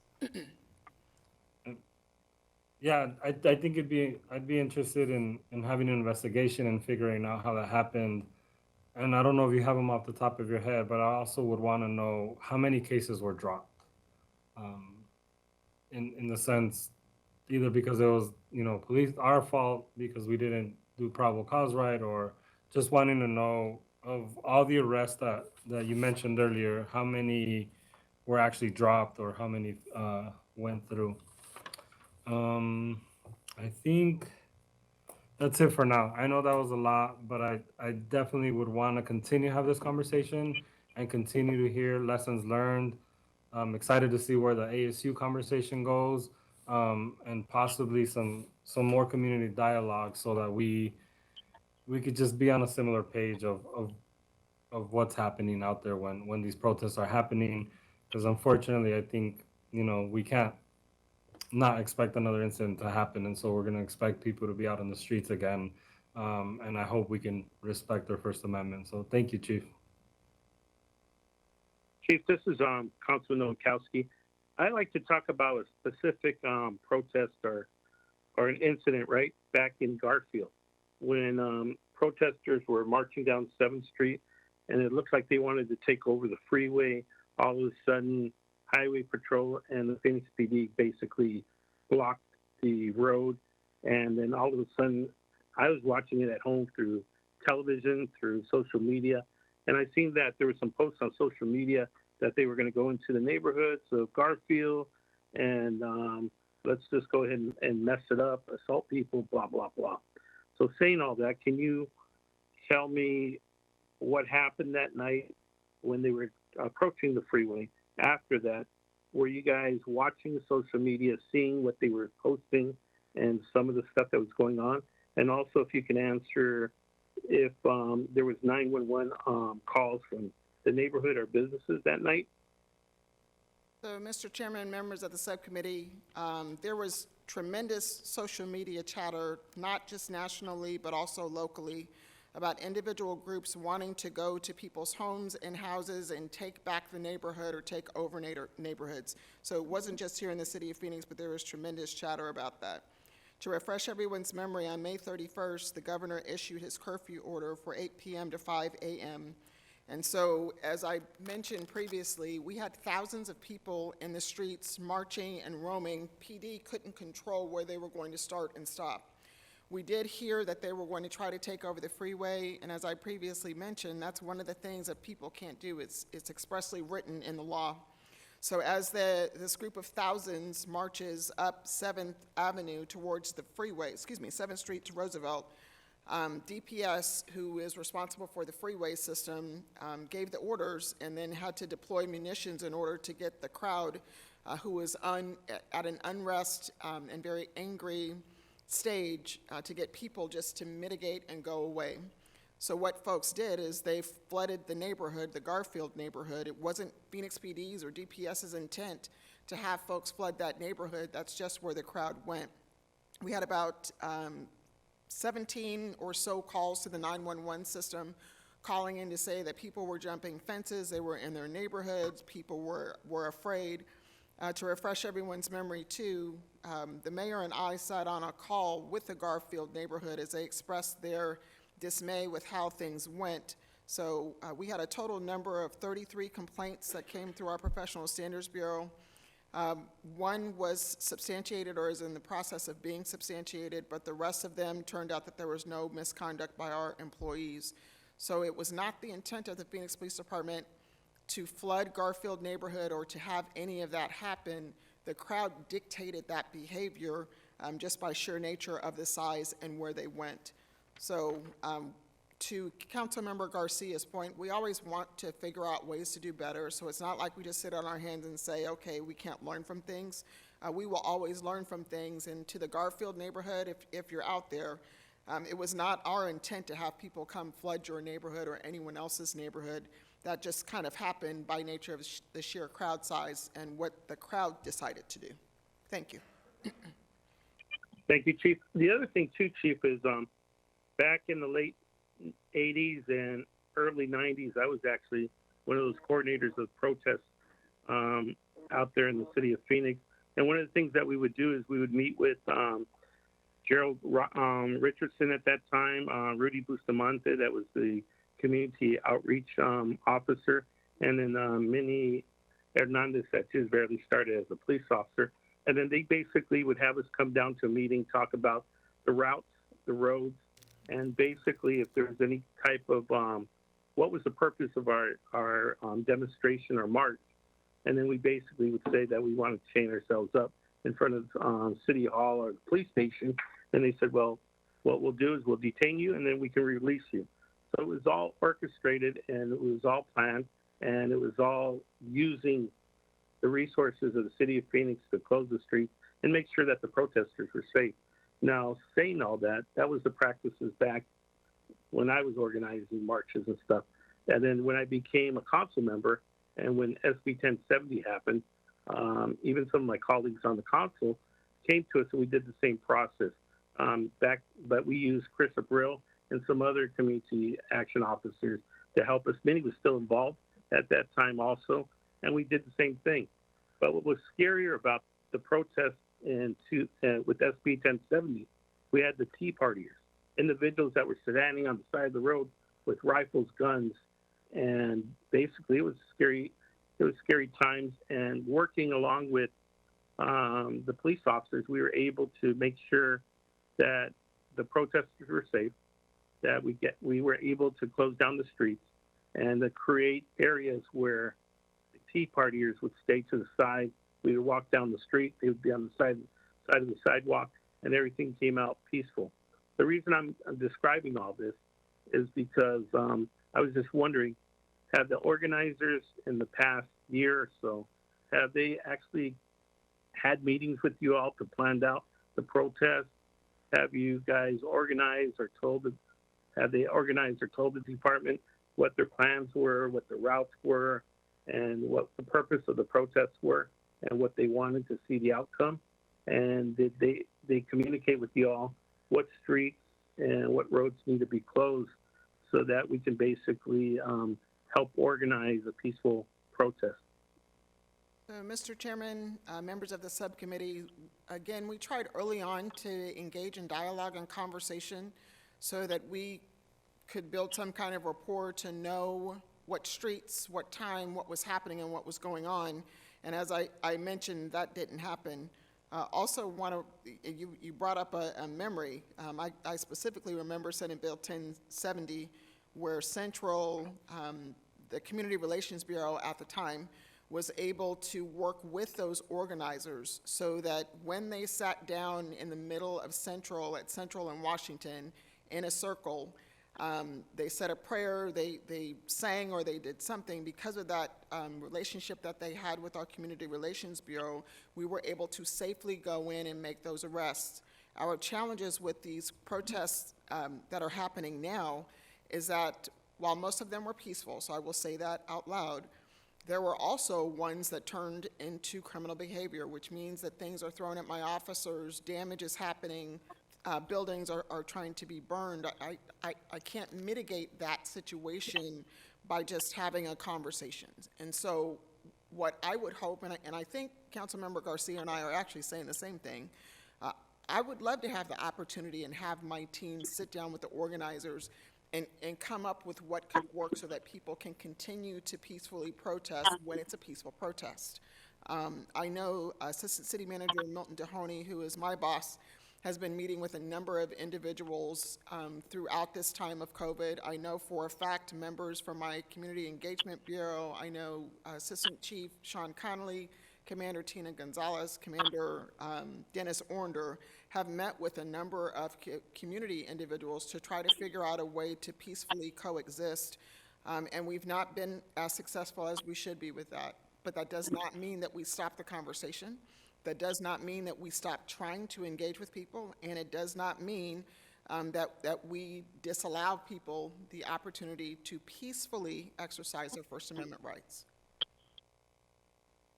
So, Chief, the other thing, too, is that I know I questioned you months ago regarding the overtime pay for our officers.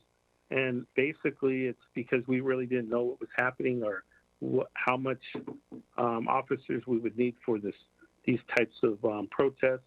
And if it was a peaceful protest, if it was organized, and who the organizers are. Is that true or false? So, Mr. Chairman, that is accurate, and also keeping the idea, too, that instead of being stationary at one location, which causes me to staff a different way, these individuals and groups were marching around places where we had no idea what location, what street, what time, how many people who are the organizers. So I have to be prepared with proper staffing in order to be able to manage and mitigate any scenario or situation that's going to happen.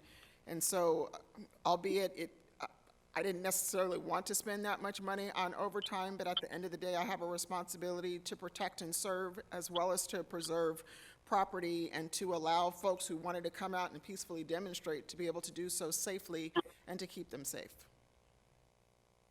And then, Chief, the last question I have is, why did we treat, or somebody asked, why did we treat the protesters protesting the election at the county election office different than the protesters that we had going to City Hall, protesting the police station and also the state capitol, and that they created a speak-free zone and stuff like that? Why didn't we organize that for those individuals? And what involvement did we have with the elections protests with the mega or the Trumpsters, right? So, Mr. Chairman, members of the subcommittee, the election protesters were managed by Maricopa County Sheriff's Office. Yes, they were on City of Phoenix streets, but to refresh your memory, they were stationary. They were not throwing projectiles and objects. They were not damaging property. And so they're stationary, they're standing, they are exercising their rights too, but they're not mobile. And if they were mobile on a freeway, riding through DPS in some of our cities, but they were stationary and not committing any criminal acts. So to whatever degree we can, and there's no criminal activity going on, we're going to allow people to gather. The dynamic comes when individuals want to march through the streets of the city of Phoenix, and I don't have enough information, or my team doesn't have enough information to mitigate and provide for safety. We want to block the streets. We want to make sure that you're able to march freely, but when we don't know that information, then I have to staff and prep for the what if. Thank you. Any other questions for my colleagues? Councilmember Garcia. Thank you. I just want to be clear that with the statement earlier, I don't think that's how the First Amendment works. I don't think there's a prerequisite to meeting, and I actually think it's the opposite. I think it's our department and our city's duty to make sure that our residents have their First Amendment right. And also when there is spontaneous protest, like we saw in those times, those rights should be acknowledged and preserved. I think, Chief, I think language is important. I think, for example, with the Garfield incident, to blame it on the protesters, that then officers went in and arrested residents that had nothing to do with the protest. I believe a man's arm was broken that day. I think that's where it's important for us to actually to have a real dialogue and say there was an overreach. Yes, there's police tactical decisions that force people into a neighborhood, but then police decided to go into the neighborhood and do things that they shouldn't be doing, such as arresting people on their own property, and the other things that folks were complaining about. And so I feel like that's the dialogue I want to get to, where there's an acknowledgement that, or it's not as easy to say, you know, protesters decided to run into Garfield because they're being pepper sprayed, and it's their fault they shouldn't have ran into there. So now we have an excuse to go in and arrest people. That narrative doesn't make sense to me, and I was around that day and have talked to a lot of people and know that that's not what happened. And so, yeah, I think I hope you can take that critique and understand it and understand how the people in Garfield felt. And to this day, they still want a report. They still want a secondary conversation to the one you and the mayor had with them, and they continue to ask us for it. I also remember at the beginning of a lot of this, I think Councilman Nowakowski, the mayor, and yourself, Chief, basically went in the media and the public and told people not to protest. And I think that was the wrong message. I think the message should have been, you know, you have your First Amendment rights. These are where they are. We understand you're upset. We understand we've made mistakes such as the officers in Minneapolis, and we understand why people are angry. And so last thought is, it's really hard to expect people to want to meet with you and tell you their plans when you've seen what I call violence from our department towards protesters. And obviously the reason why people are protesting is because of violence from our officers to the community. So it's nonsensical for me to think that those people protesting you are going to feel comfortable having a conversation with you and telling you where they're going and trusting in you. And so I think there's a lot for that trust to be there. And I hope we continue to work, but I would really appreciate an acknowledgement of some wrongdoing by the police department, and not simply blame the protest at every time, the protesters at every time. And Councilmember Garcia, this is Councilman Nowakowski. Just clarification on that press conference that we had.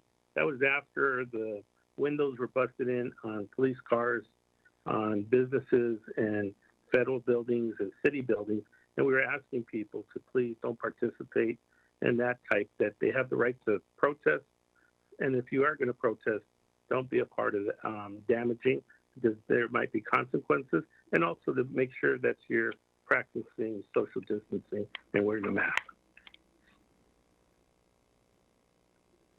So with that, is there any other questions? All righty, well, thank you, Chief. And I guess you're on for the next item also. And that item is the overview of Police Discipline Review Board, the use of force, and the City Civil Service Board.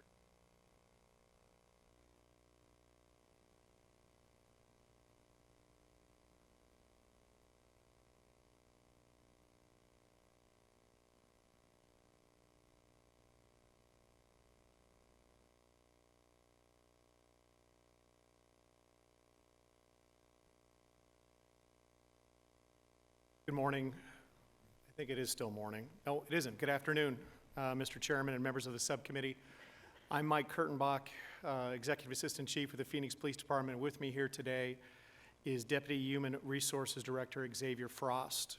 And we're here to provide the subcommittee with an overview of the Police Disciplinary Review Board, the Use of Force Board, and the city's Civil Service Board, to include their purpose, makeup, and the selection processes for those serving on the boards.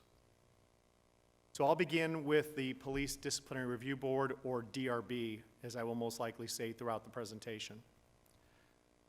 So the department administers discipline for both sworn and civilian employees in accordance with city and department policies in a manner which is fair, impartial, and consistent. Any violation of city or department policy, whether the employee is on duty, off duty, or working off duty in a police capacity, may result in discipline. And the purpose of administering discipline is to properly address and correct inappropriate behavior. Now, the purpose of the Disciplinary Review Board is to determine the appropriate level of discipline for violations of city or police department policies. The board is responsible for hearing cases related to police misconduct and is responsible for making recommendations to the police chief as to the level of discipline the board determines to be appropriate.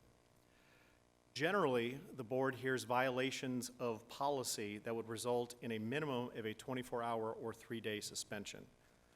And recommendations are based on the nature of the violation, along with any previous violations and work history for the involved employee.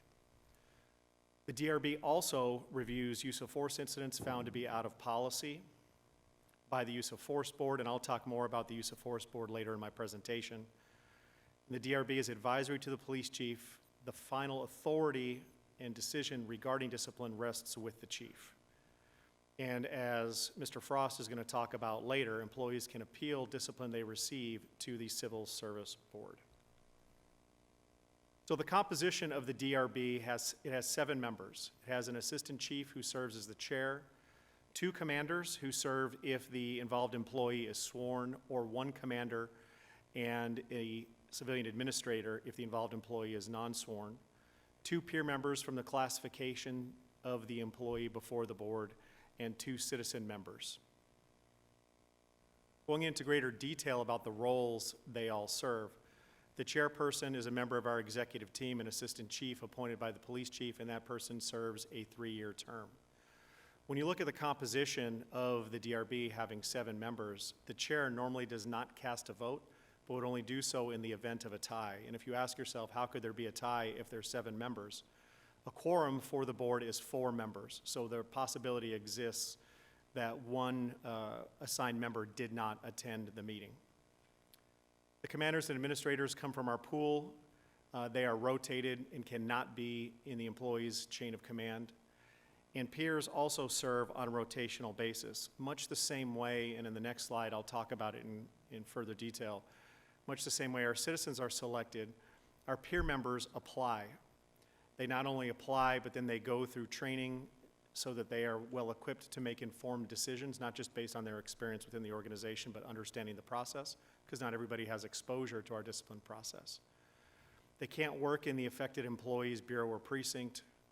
Their term is for 2 years, and as indicated, the appointment authority rests with the police chief.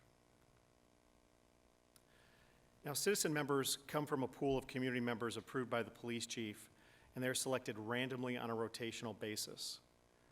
Regarding citizen appointments to both the DRB and the Use of Force Board, the police department advertises for interested candidates through various outreach efforts to include our department's community affairs specialists at various community meetings, whether those meetings at the time we were doing this recruitment were actually in person or now, if they're done virtually. Our commanders and administrators who work very closely with our community are great resources. We've taken recommendations I have personally from elected officials, and then also through our department's 12 community advisory boards. And I just want to refresh everybody's memories. We talk a lot about the advisory boards, but I want to talk specifically about the groups that are represented. Those are Hispanic, African American, LGBTQ, Arab, Asian, Muslim, Jewish, previously known as Native American, now American Indian, Sikh, and the last 3 are our cross-disability, faith-based, and refugee advisory boards. I thought it was important to highlight the names of those boards so you can see just how diverse they are and the cross-section of our community that they represent. Interested candidates are provided with a description of the review boards along with the requirements to be a participant. Candidates must, however, be a resident of the City of Phoenix or have a vested interest in the City of Phoenix, such as being a business owner. Police department staff and the police chief ultimately review applications received, and in addition, the candidates must pass a criminal background check. Selected members then attend a 4-hour block of training that includes legal considerations and laws covering use of force, and this includes constitutional law and statutory issues. Training also uncovers administrative investigations and department policy. Citizens serve a 3-year term on the board.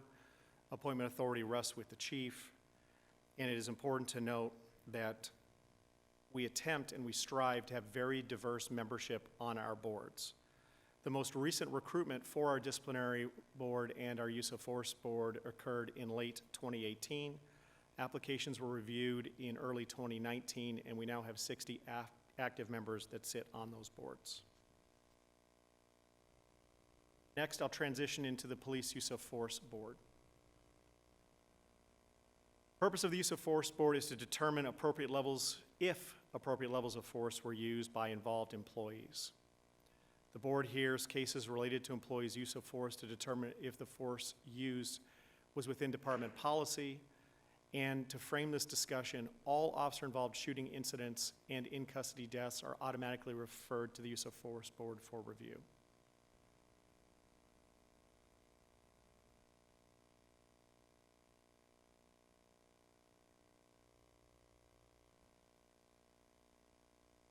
So in the past, the Use of Force Board merely had 2 choices. Those choices were in policy or out of policy.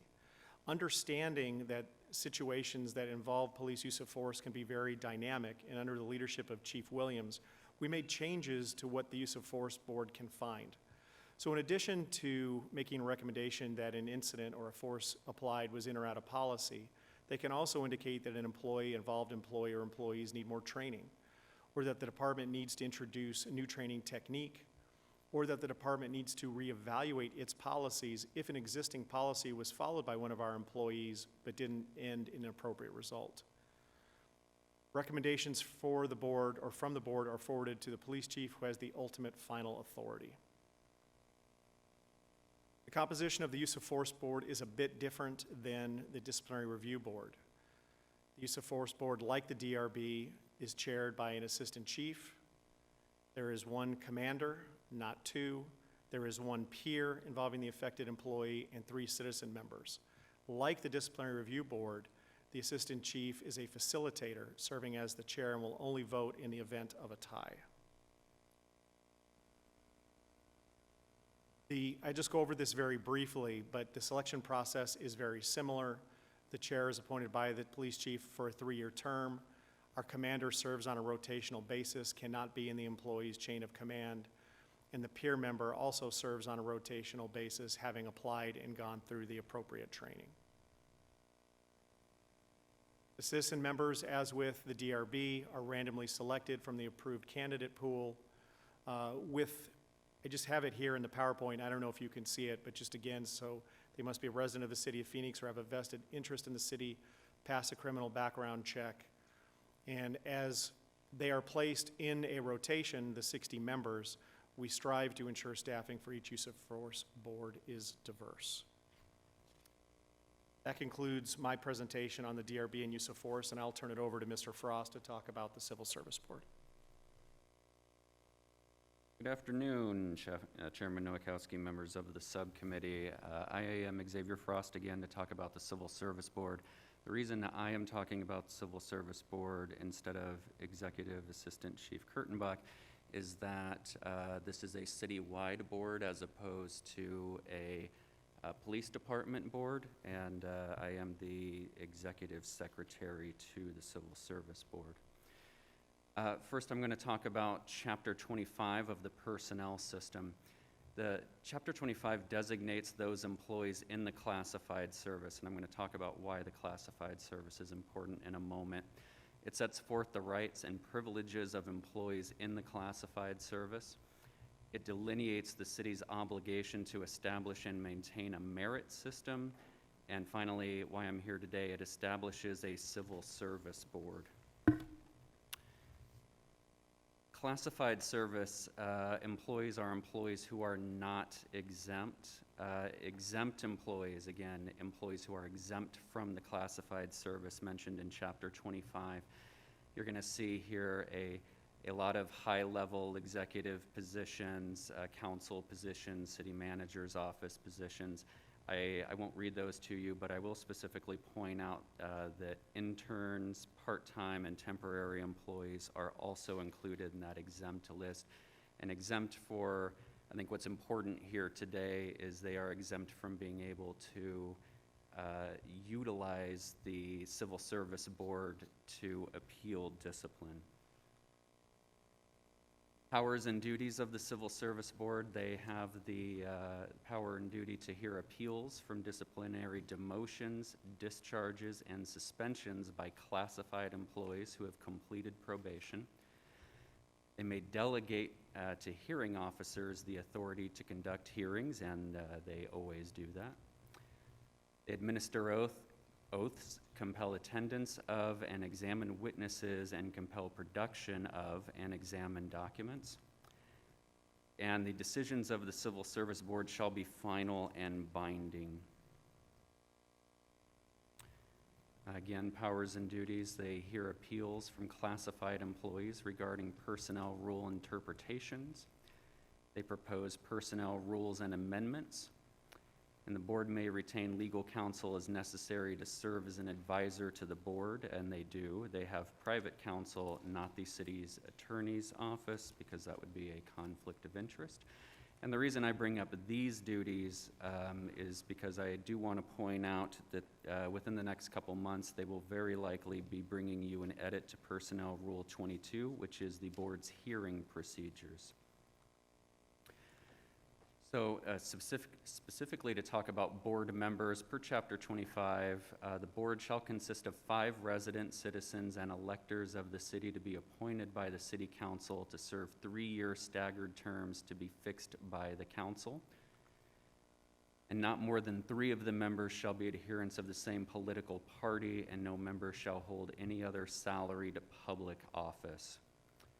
So let's talk about the board members specifically. We have the chair, Bruce Meyerson, and I'm including their political party since that's actually a part of Chapter 25. He is a Democrat.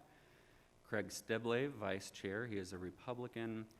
Robert Lord, member, he is a Democrat.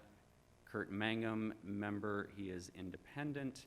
And Donna McHenry, who is a member and a Democrat. So the board process: a classified employee who has received a suspension, demotion, or has been terminated may appeal the discipline to the board. The board assigns a contracted hearing officer to conduct the hearing. And the hearing officer, after considering arguments and evidence from the city and the employee or the employee representative, makes a recommendation to the board to sustain or uphold, modify, or rescind the discipline. The board, when the board convenes at their board meeting, the board will hear brief arguments from the party representatives and vote on an action. The board may sustain or uphold the discipline. They may modify it or reject the findings of the hearing officer. Once again, the decision of the board is final and binding.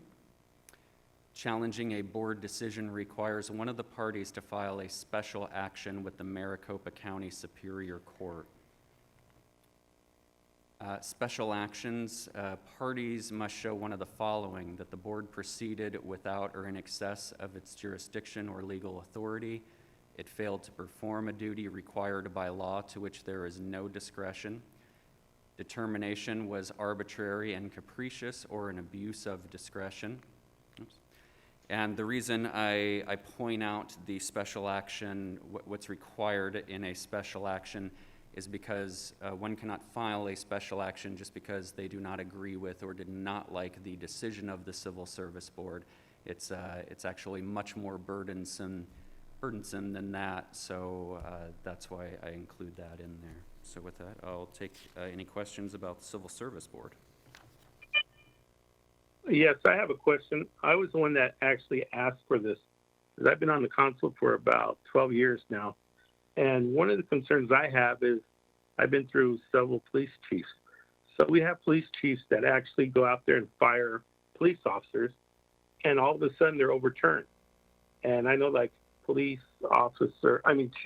Garcia was very upset because he basically got overturned several times. So who was which board overturns the police chief firing the police officers? Chairman Nowakowski, members of the subcommittee, I believe most of the board that's in place today was in place during the Chief Garcia days. Right. So which board overturns that decision? Is it the discipline board? Is it use of force board? Or is it the civilian service board? Chairman Nowakowski, the Civil Service Board would be the one who would actually overturn a decision of the city to discipline or terminate. And that's all civilians on that board, right? With one chairperson that happens to be an assistant chief or so. They are civilians on that board. And so far that list, can you go back to that list really quick?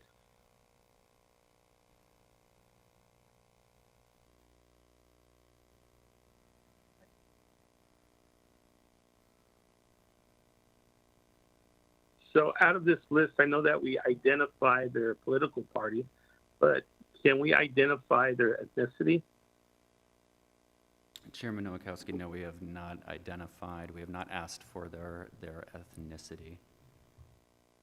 And can I ask if, seeing that we have close to 40% of the population or over, I believe it's going to be close to 50% that are Hispanic, and we have not one Hispanic on that board, there's something wrong with that, right? So I can tell you, looking at that list, we have 2 African Americans and no Hispanics on that board. There's something wrong. So when you say that we as a council have the right to select individuals on that, so tomorrow if I come up with 2 or 3 different names to be appointed on there, what's the process of doing that? I thought it was the mayor who actually appoints those individuals.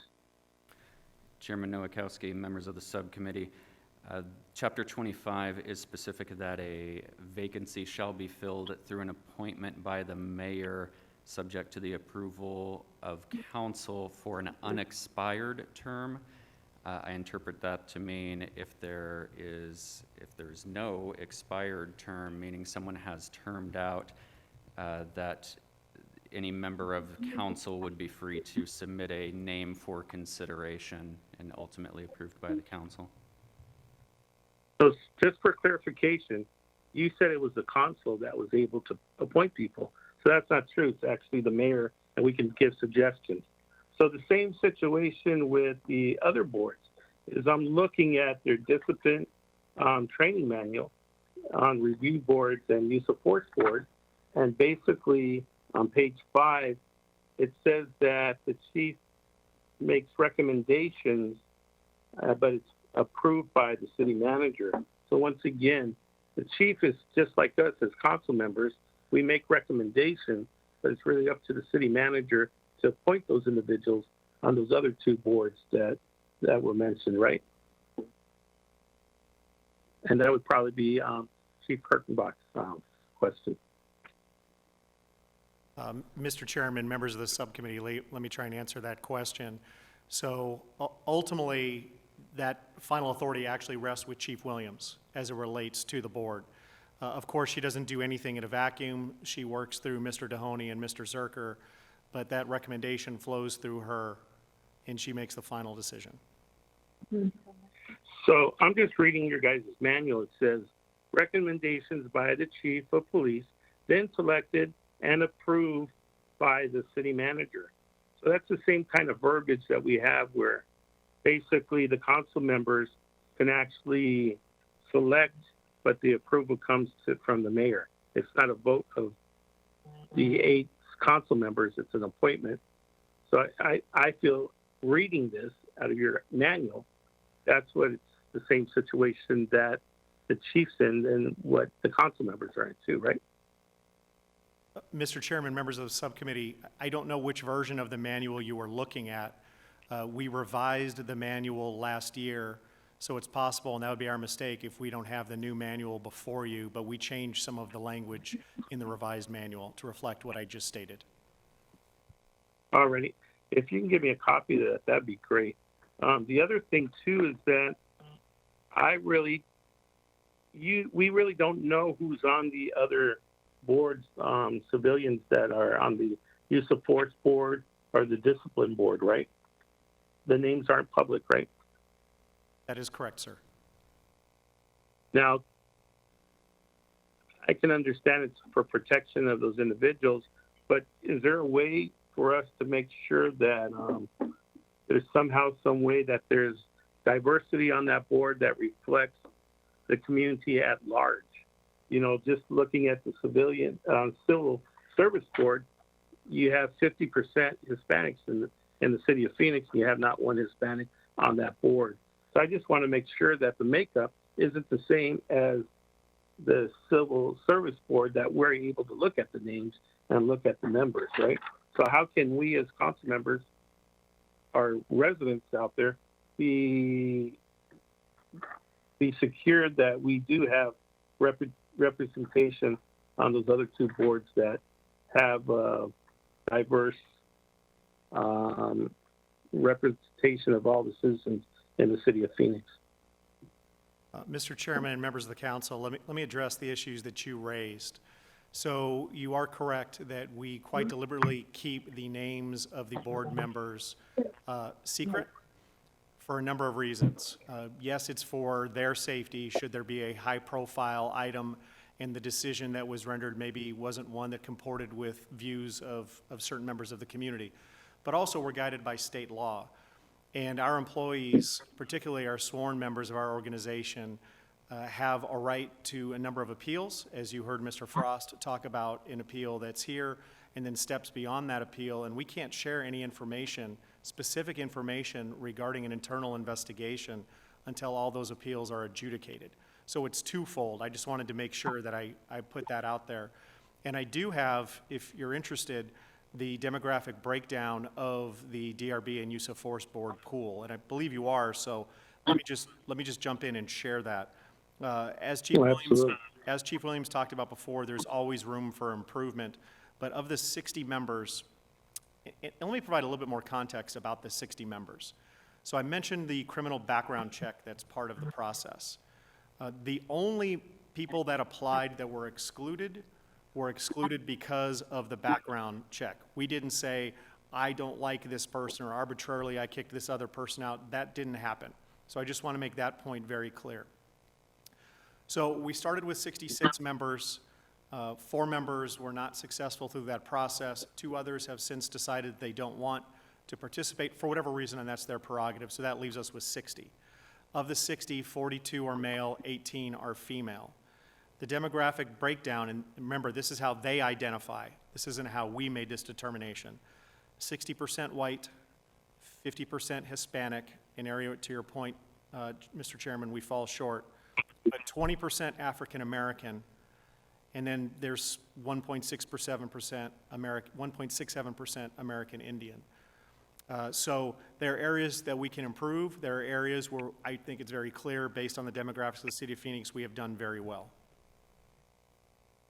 So just clarification, so the makeup of these boards they're determined by the state law or union contracts?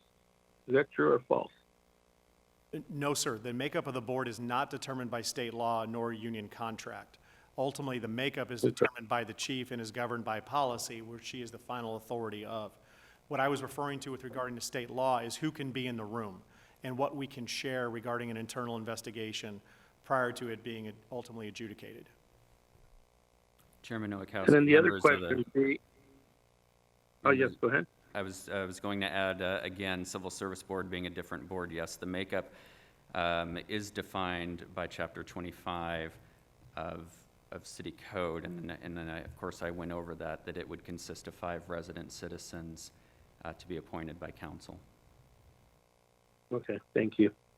So the other thing is, So we as council, can we bring it to a vote if we wanted to basically increase the number of civilians on each board and basically create a matrix that at every hearing you have to have a certain amount of women, men, ethnicity, different things that, can we actually do that?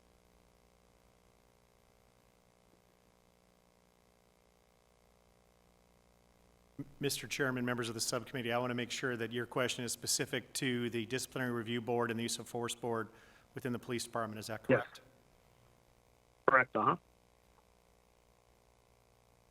So here's what I will say, is that we constantly seek opportunities to improve our evaluation of policy, and the way we measure our employees' performance. I say that to say that we are not opposed to input, but I think as the structure currently exists, that ultimate authority rests with the chief. Thank you.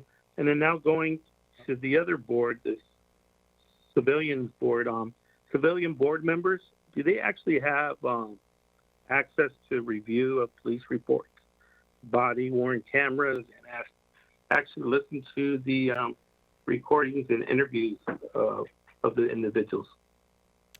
Chairman Nowakowski, members of the subcommittee, the Civil Service Board, through its process, does allow a hearing officer to hear evidence and testimony from both parties, and that would include body-worn camera, audio, any evidence that the parties wish to submit.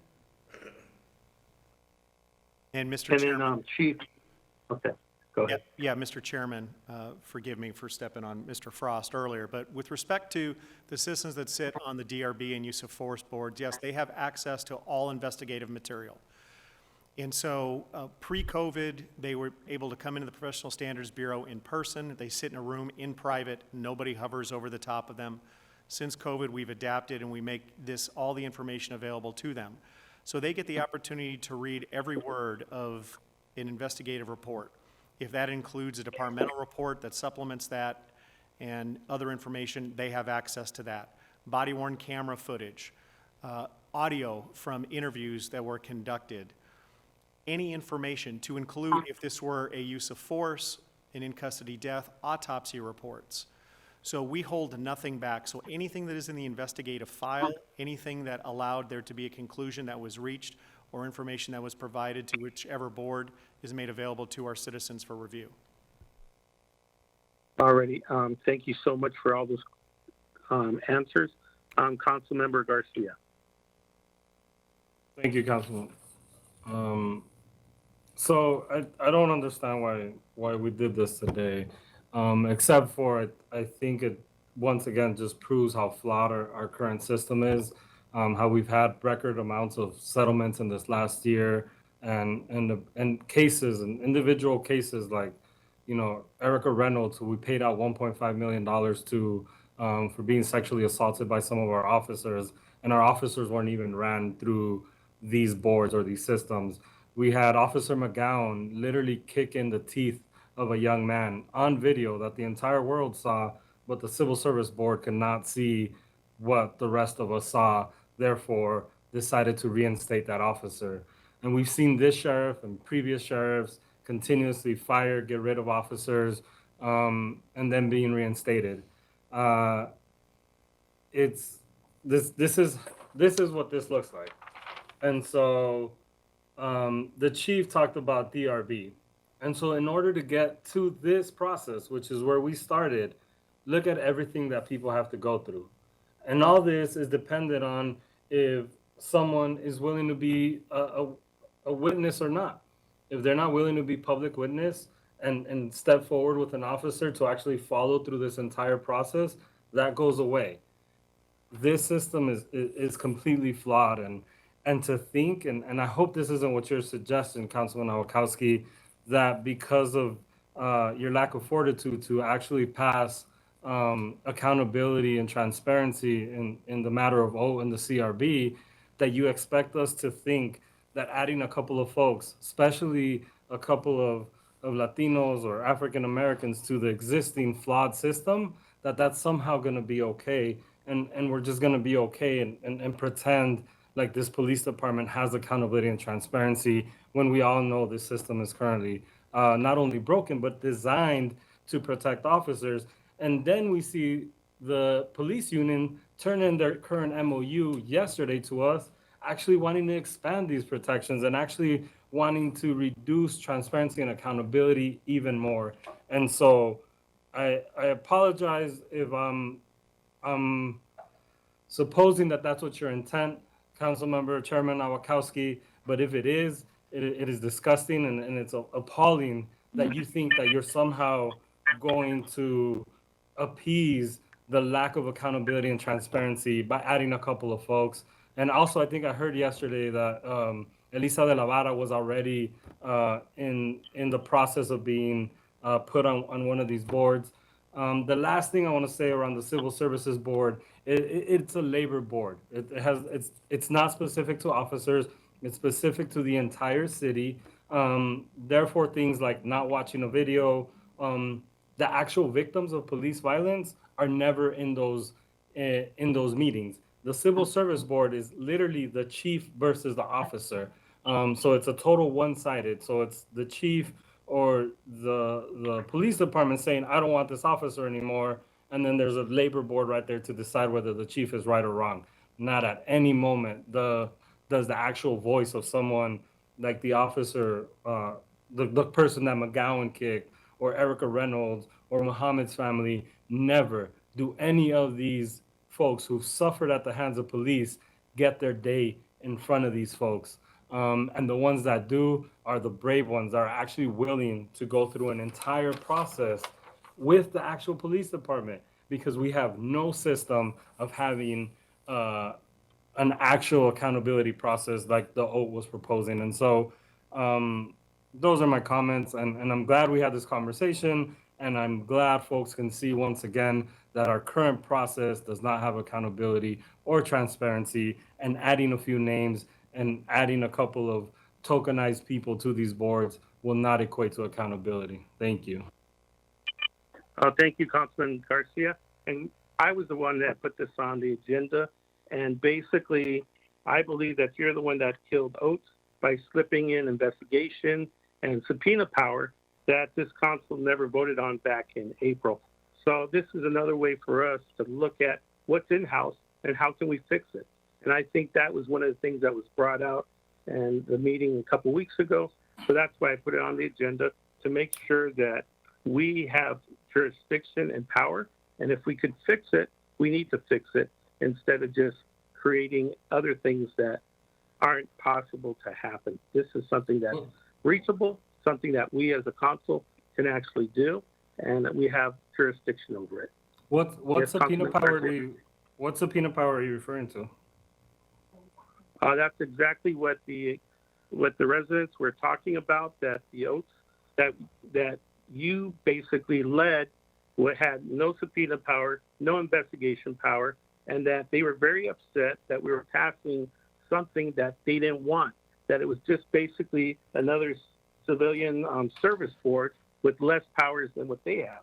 Because what we just went over were all the different powers and jurisdictions that these individuals had, where they can actually review body-worn cameras, that they can actually listen to recordings and interviews, that they can actually be more involved in the process. So I believe we should work on what we have now. We should work on what other police chiefs have been frustrated with once they ask to fire someone and they're overturned by this civilian service board. And we should do the right thing, and that's why I'm doing it, sir.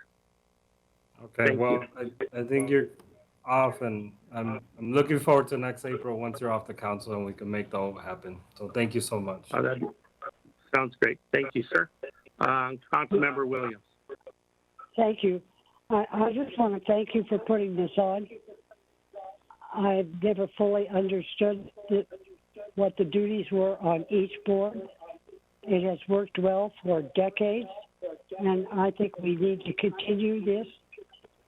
I think part of our problem is we need a description of what a police brutality. I am concerned about that, and I want to have further discussions about that. But thank you for the presentations today. Thank you. Thank you, Councilmember Williams. Maybe this could be a good work study for the whole council to actually learn and understand what those boards are used for and how we can maximize them to be advocates for the community and victims. With that, is there any other comments? I have a few questions, Chairman.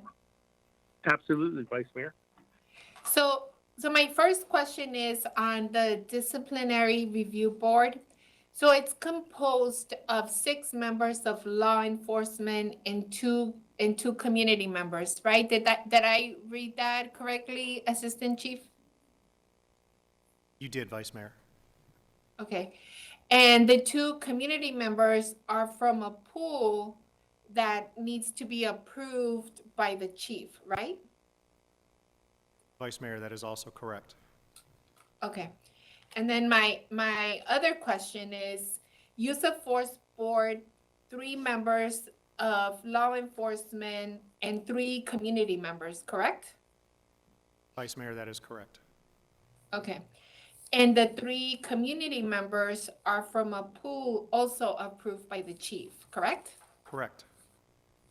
Okay, so I just hope, that, one of the things that I've been able to stress throughout this whole process, right, is just, and as one of the council members that has had a lot of the shootings in her district, and and I always try to hear both sides. I feel like when I first came into council, I met with you, I met with the chief. I feel like it was one of the areas where I was committed to understanding all the different boards that we have and trying to understand where everyone was coming from. But I don't think that in the city of Phoenix, when it comes to our villages, when it comes to our planning commission, our parks board, and so on, I mean, those committees are built by mainly civilians and not staff from the council members or any real city staff. So I don't understand then how is it, that these other committees are either half and half or majority city staff. So I'm just hoping, that I can relay, some of the mistrust from the community that they are feeling. I know that I've met with CP with the chiefs, with the lieutenants and sergeants, and they've had ideas in terms of how to do things differently and what are some of the, I've listened to them and some of the ideas that they have. But I just want to be able to stress a little bit of the mistrust that some of the leaders out there have, especially the families that have lost family members in the last, at least in the time that I've been on the council.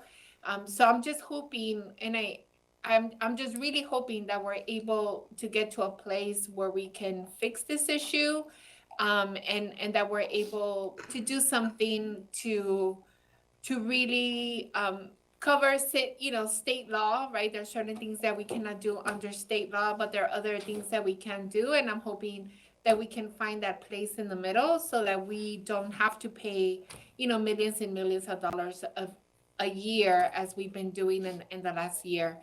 So thank you so much for answering my questions. Thank you, Vice Mayor, and I agree. I think that we should maybe update and review our boards and bring it up to what's going on right now in the city of Phoenix. I'm not really sure when the last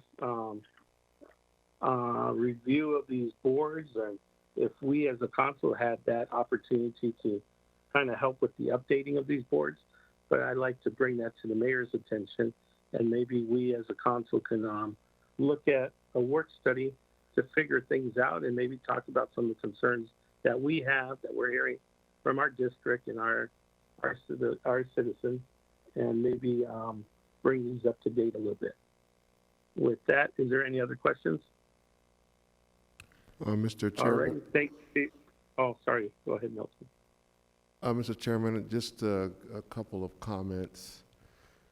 At a very high level, the use of force and disciplinary review board are by their nature to be advisory to the chief, and the civil service board is meant to provide a due process system for employees. So essentially, the Civil Service Board is hearing cases of actions that have taken place, and the dispute is really, it's not about did it happen or not. There's an acknowledgement that it happened. There is a dispute over the employee feels like management has been too severe in the punishment they have meted out. And so ultimately, a few years ago, there was a lot of concern about the chief of police doesn't discipline officers. And then that drew attention to civil service because the chief was trying to discipline officers, but the Civil Service Board was changing the discipline that the chief gave out. And so I just add that to the conversation because that was another element of, I think, causing controversy around the existence of these bodies. Thank you, sir. Thank you, Milton, but I think the system's broken. I think we need to review it and fix it. I mean, when you have a past chief that let go of some officers and then they get and then they're rehired again, there's something not right and not kosher. The community feels that there's something not kosher with it.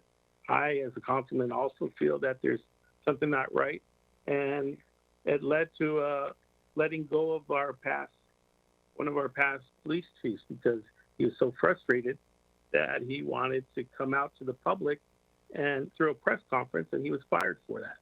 So instead of passing the hot potato around, I think we as a council need to grab that potato and basically do something about it. And that's what I'm hoping that we can recommend to the mayor a work study where we can all look at it and fine tune it, right? With that, is there any other questions or concerns?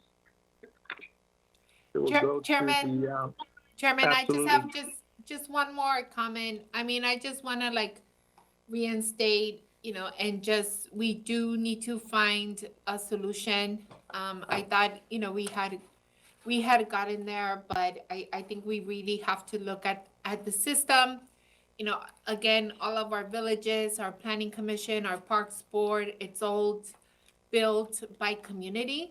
And I think here we need to figure out a way how to do it, how to do the same thing. And hoping that we can get to that resolution. Thank you. Thank you, Vice Mayor. Any other comments? Then we'll go to item number 9, street racing.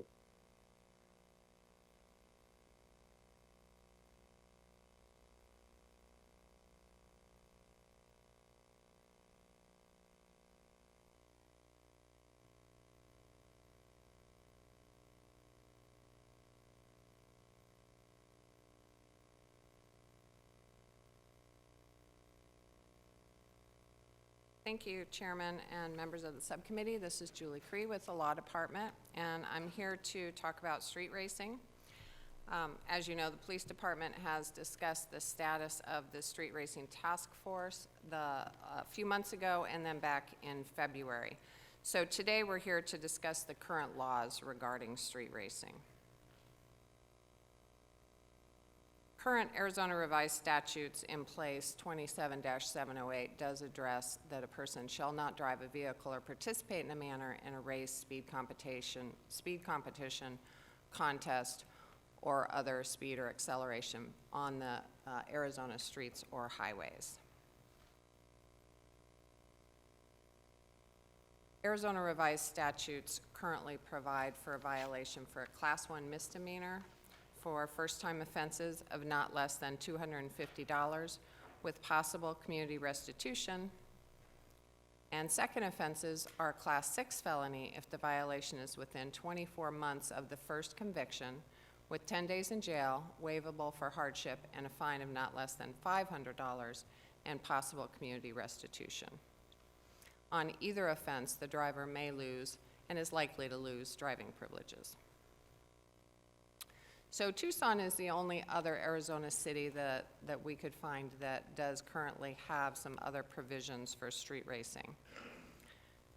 Since 2017, the Tucson City Code has violations not only for the Class 1 misdemeanor, but also for impoundment of the vehicle that is being driven by a person arrested or cited for a violation of a racing code provision. So in summary, there is current state law that prohibits racing on our streets. The city could create a city code provision addressing racing infractions with different elements than the current state law. Penalties that you might want to consider are impoundment of vehicles for 30 days. That will require a due process for review of the title owner.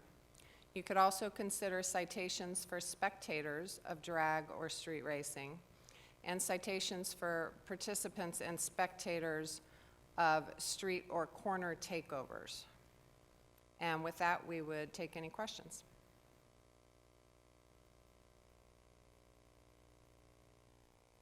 Mr. Chair? Yes, Councilmember Williams. Could you tell me what a street or corner takeover is? Chairman and Council member, yes. So a street or corner takeover is when citizens block a corner. They put their cars so that there's no thoroughfare, and then they have a car go in the middle and either do donuts or do other types of stunts with their vehicles. And meanwhile, the participants have surrounded that corner, so they'll take over that corner for a period of time, usually until police get there to break that up. They might also take over not just a corner, but take over and block streets to do their racing. Any other questions or concerns? Mr. Chair? Yes, Councilmember Williams. I know that this has been a topic for council on several occasions on how dangerous it is.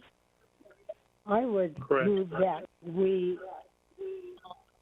include impoundment of the car, and if they're doing a street takeover, they would get a citation in addition to anything else we like to do. Is there a second to that motion?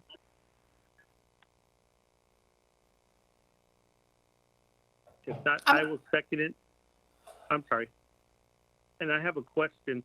One of the questions is, if my child happens to use one of my vehicles that I need for work, and they're out there doing these donuts or circles or takeovering a intersection, and my car gets impounded, can I go to the, would they be able to release the vehicle to my name if it's under my name?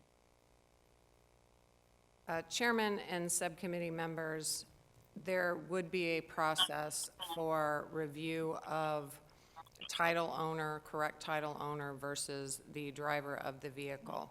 So the city could implement policies and procedures in our impoundment process to address those types of issues at council direction. Yeah, because what I'd like to see is if a child happens to be out there doing this type of activity without the parents' knowledge, then the parents should be able to receive their vehicle back the following day or within a couple days so they can use it for work or whatever they need it for. But if they continue to use that vehicle, then there should be a series of, I'm not really sure how you would explain it, but maybe contain it for a longer period of time if it's the second, third, fourth, fifth time. Is that possible? Chairman, yes, we can certainly look at how other jurisdictions have handled that and look at some, certain like second offenses, third offenses, things like that. I understand what you're asking. We can look at how we would put that into either our code or procedures for review. There would still need to be a due process right, but I understand your concern. And I know that in Levine and in Maryville, every weekend somebody's crashing into somebody's fence, somebody's house. So I think this is something that's really needed. Anyone, any other comments?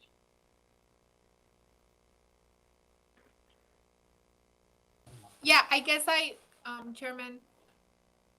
Vice Mayor? Yes, so I just had a question. So at what point does speeding or at what point does speeding then, what's the difference between speeding and what we're talking about today? Chairman and council member, the officer is going to look for evidence that there are two vehicles participating in some kind of racing event.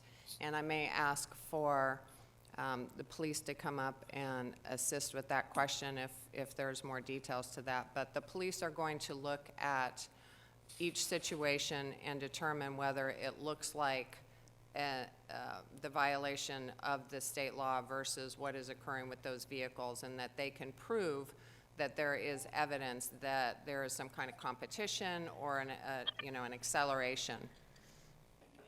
And with us, we have a commander to ask any further questions you have on that or to add to that. Great. And then I guess, like, how do you, are the fines different for someone that's speed racing or someone that's just like speeding because they're trying to get to work on time?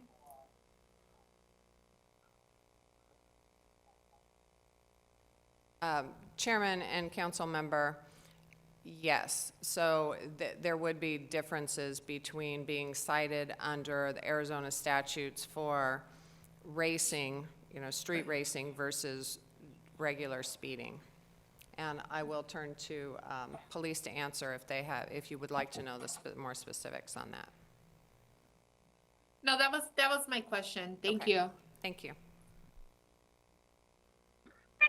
I would like to have the commander kind of explain the difference, because I know that right now in Levine, Estrella, and Maryville, we're experiencing a lot of this takeovers and street racing and all that. And how is it different from a person just speeding down the road or making an illegal U-turn or something like that? Yes, good afternoon. Oh, geez. Good afternoon, Mr. Chairman and members of the subcommittee. My name is Brian Frudenthal. I'm the commander of the Maryville Estrella Mountain Precinct.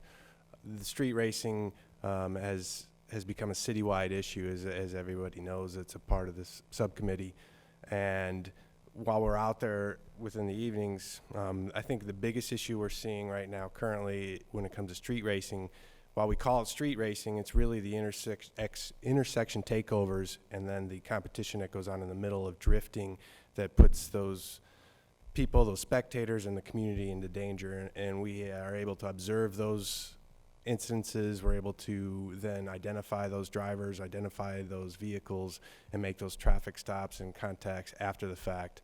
Now, in between intersections, we do have the actual racing where two vehicles are now side by side and identified as racers. Again, we're either utilizing a marked vehicle that recognizes which one is the racer or which vehicles are racing, along with other options that we have as far as enforcement goes. But we are there to identify actual racers where it's a competition between vehicles and drivers to make that determination. And the officers are very educated and trained in the fact in identifying a racer as opposed to somebody who's speeding. And Commander, one of the things that we see is a lot of yards that have brick fences around their yards, that the vehicles are out of control and they bust into somebody's brick fence.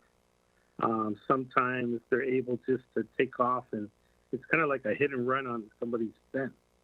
We're experiencing a lot of that in the Levine area and Estrella Mountain, and also in Maryville. Is that what we're speaking about, right? Yes, so a lot of what occurs when they're doing the drifting within the intersection is it's very difficult to maintain control of their vehicles. So they're spinning their tires at an extremely high rate of speed. At some point, they're going to grab or they're going to gain control, and that's when they lose control of the actual vehicle, and it's not uncommon at all for them to hit walls. And then when they're racing in between intersections, it's very common for them to come across another vehicle, another individual, and then they swerve to avoid that, and then they end up hitting a wall, which is, like you said, Councilman Nowakowski, it's Mr. Chairman, it is very common. Alrighty, any other questions or concerns? With that, we have a motion on the table. All those in favor say aye.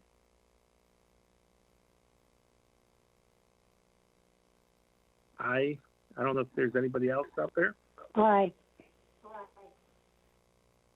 And all those opposed say nay. Is there any nays out there? Nay. Okay, we got a nay from Councilmember Garcia. Vice Mayor, I couldn't hear you.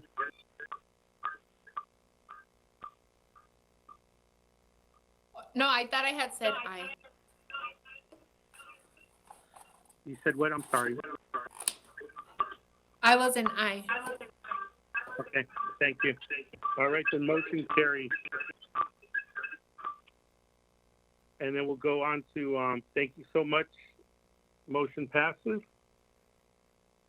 And basically, there's no call to the public. We took care of that at the very beginning of the meeting. Is that true, Matt? Yes, Chairman, that's correct. And any future agenda items? Milton? Mr. Chairman, we'll be bringing the vaping item to you in January. There is also the Community Policy Review Panel and the Community Hiring Review Board. And then there was an item requested today that would also, we would attempt to put that on January as well if staff is prepared. Thank you. Milton, is there any extra agenda items that we should put on there? If not, the meeting's adjourned. Thank you so much for your patience and your time. Thank you.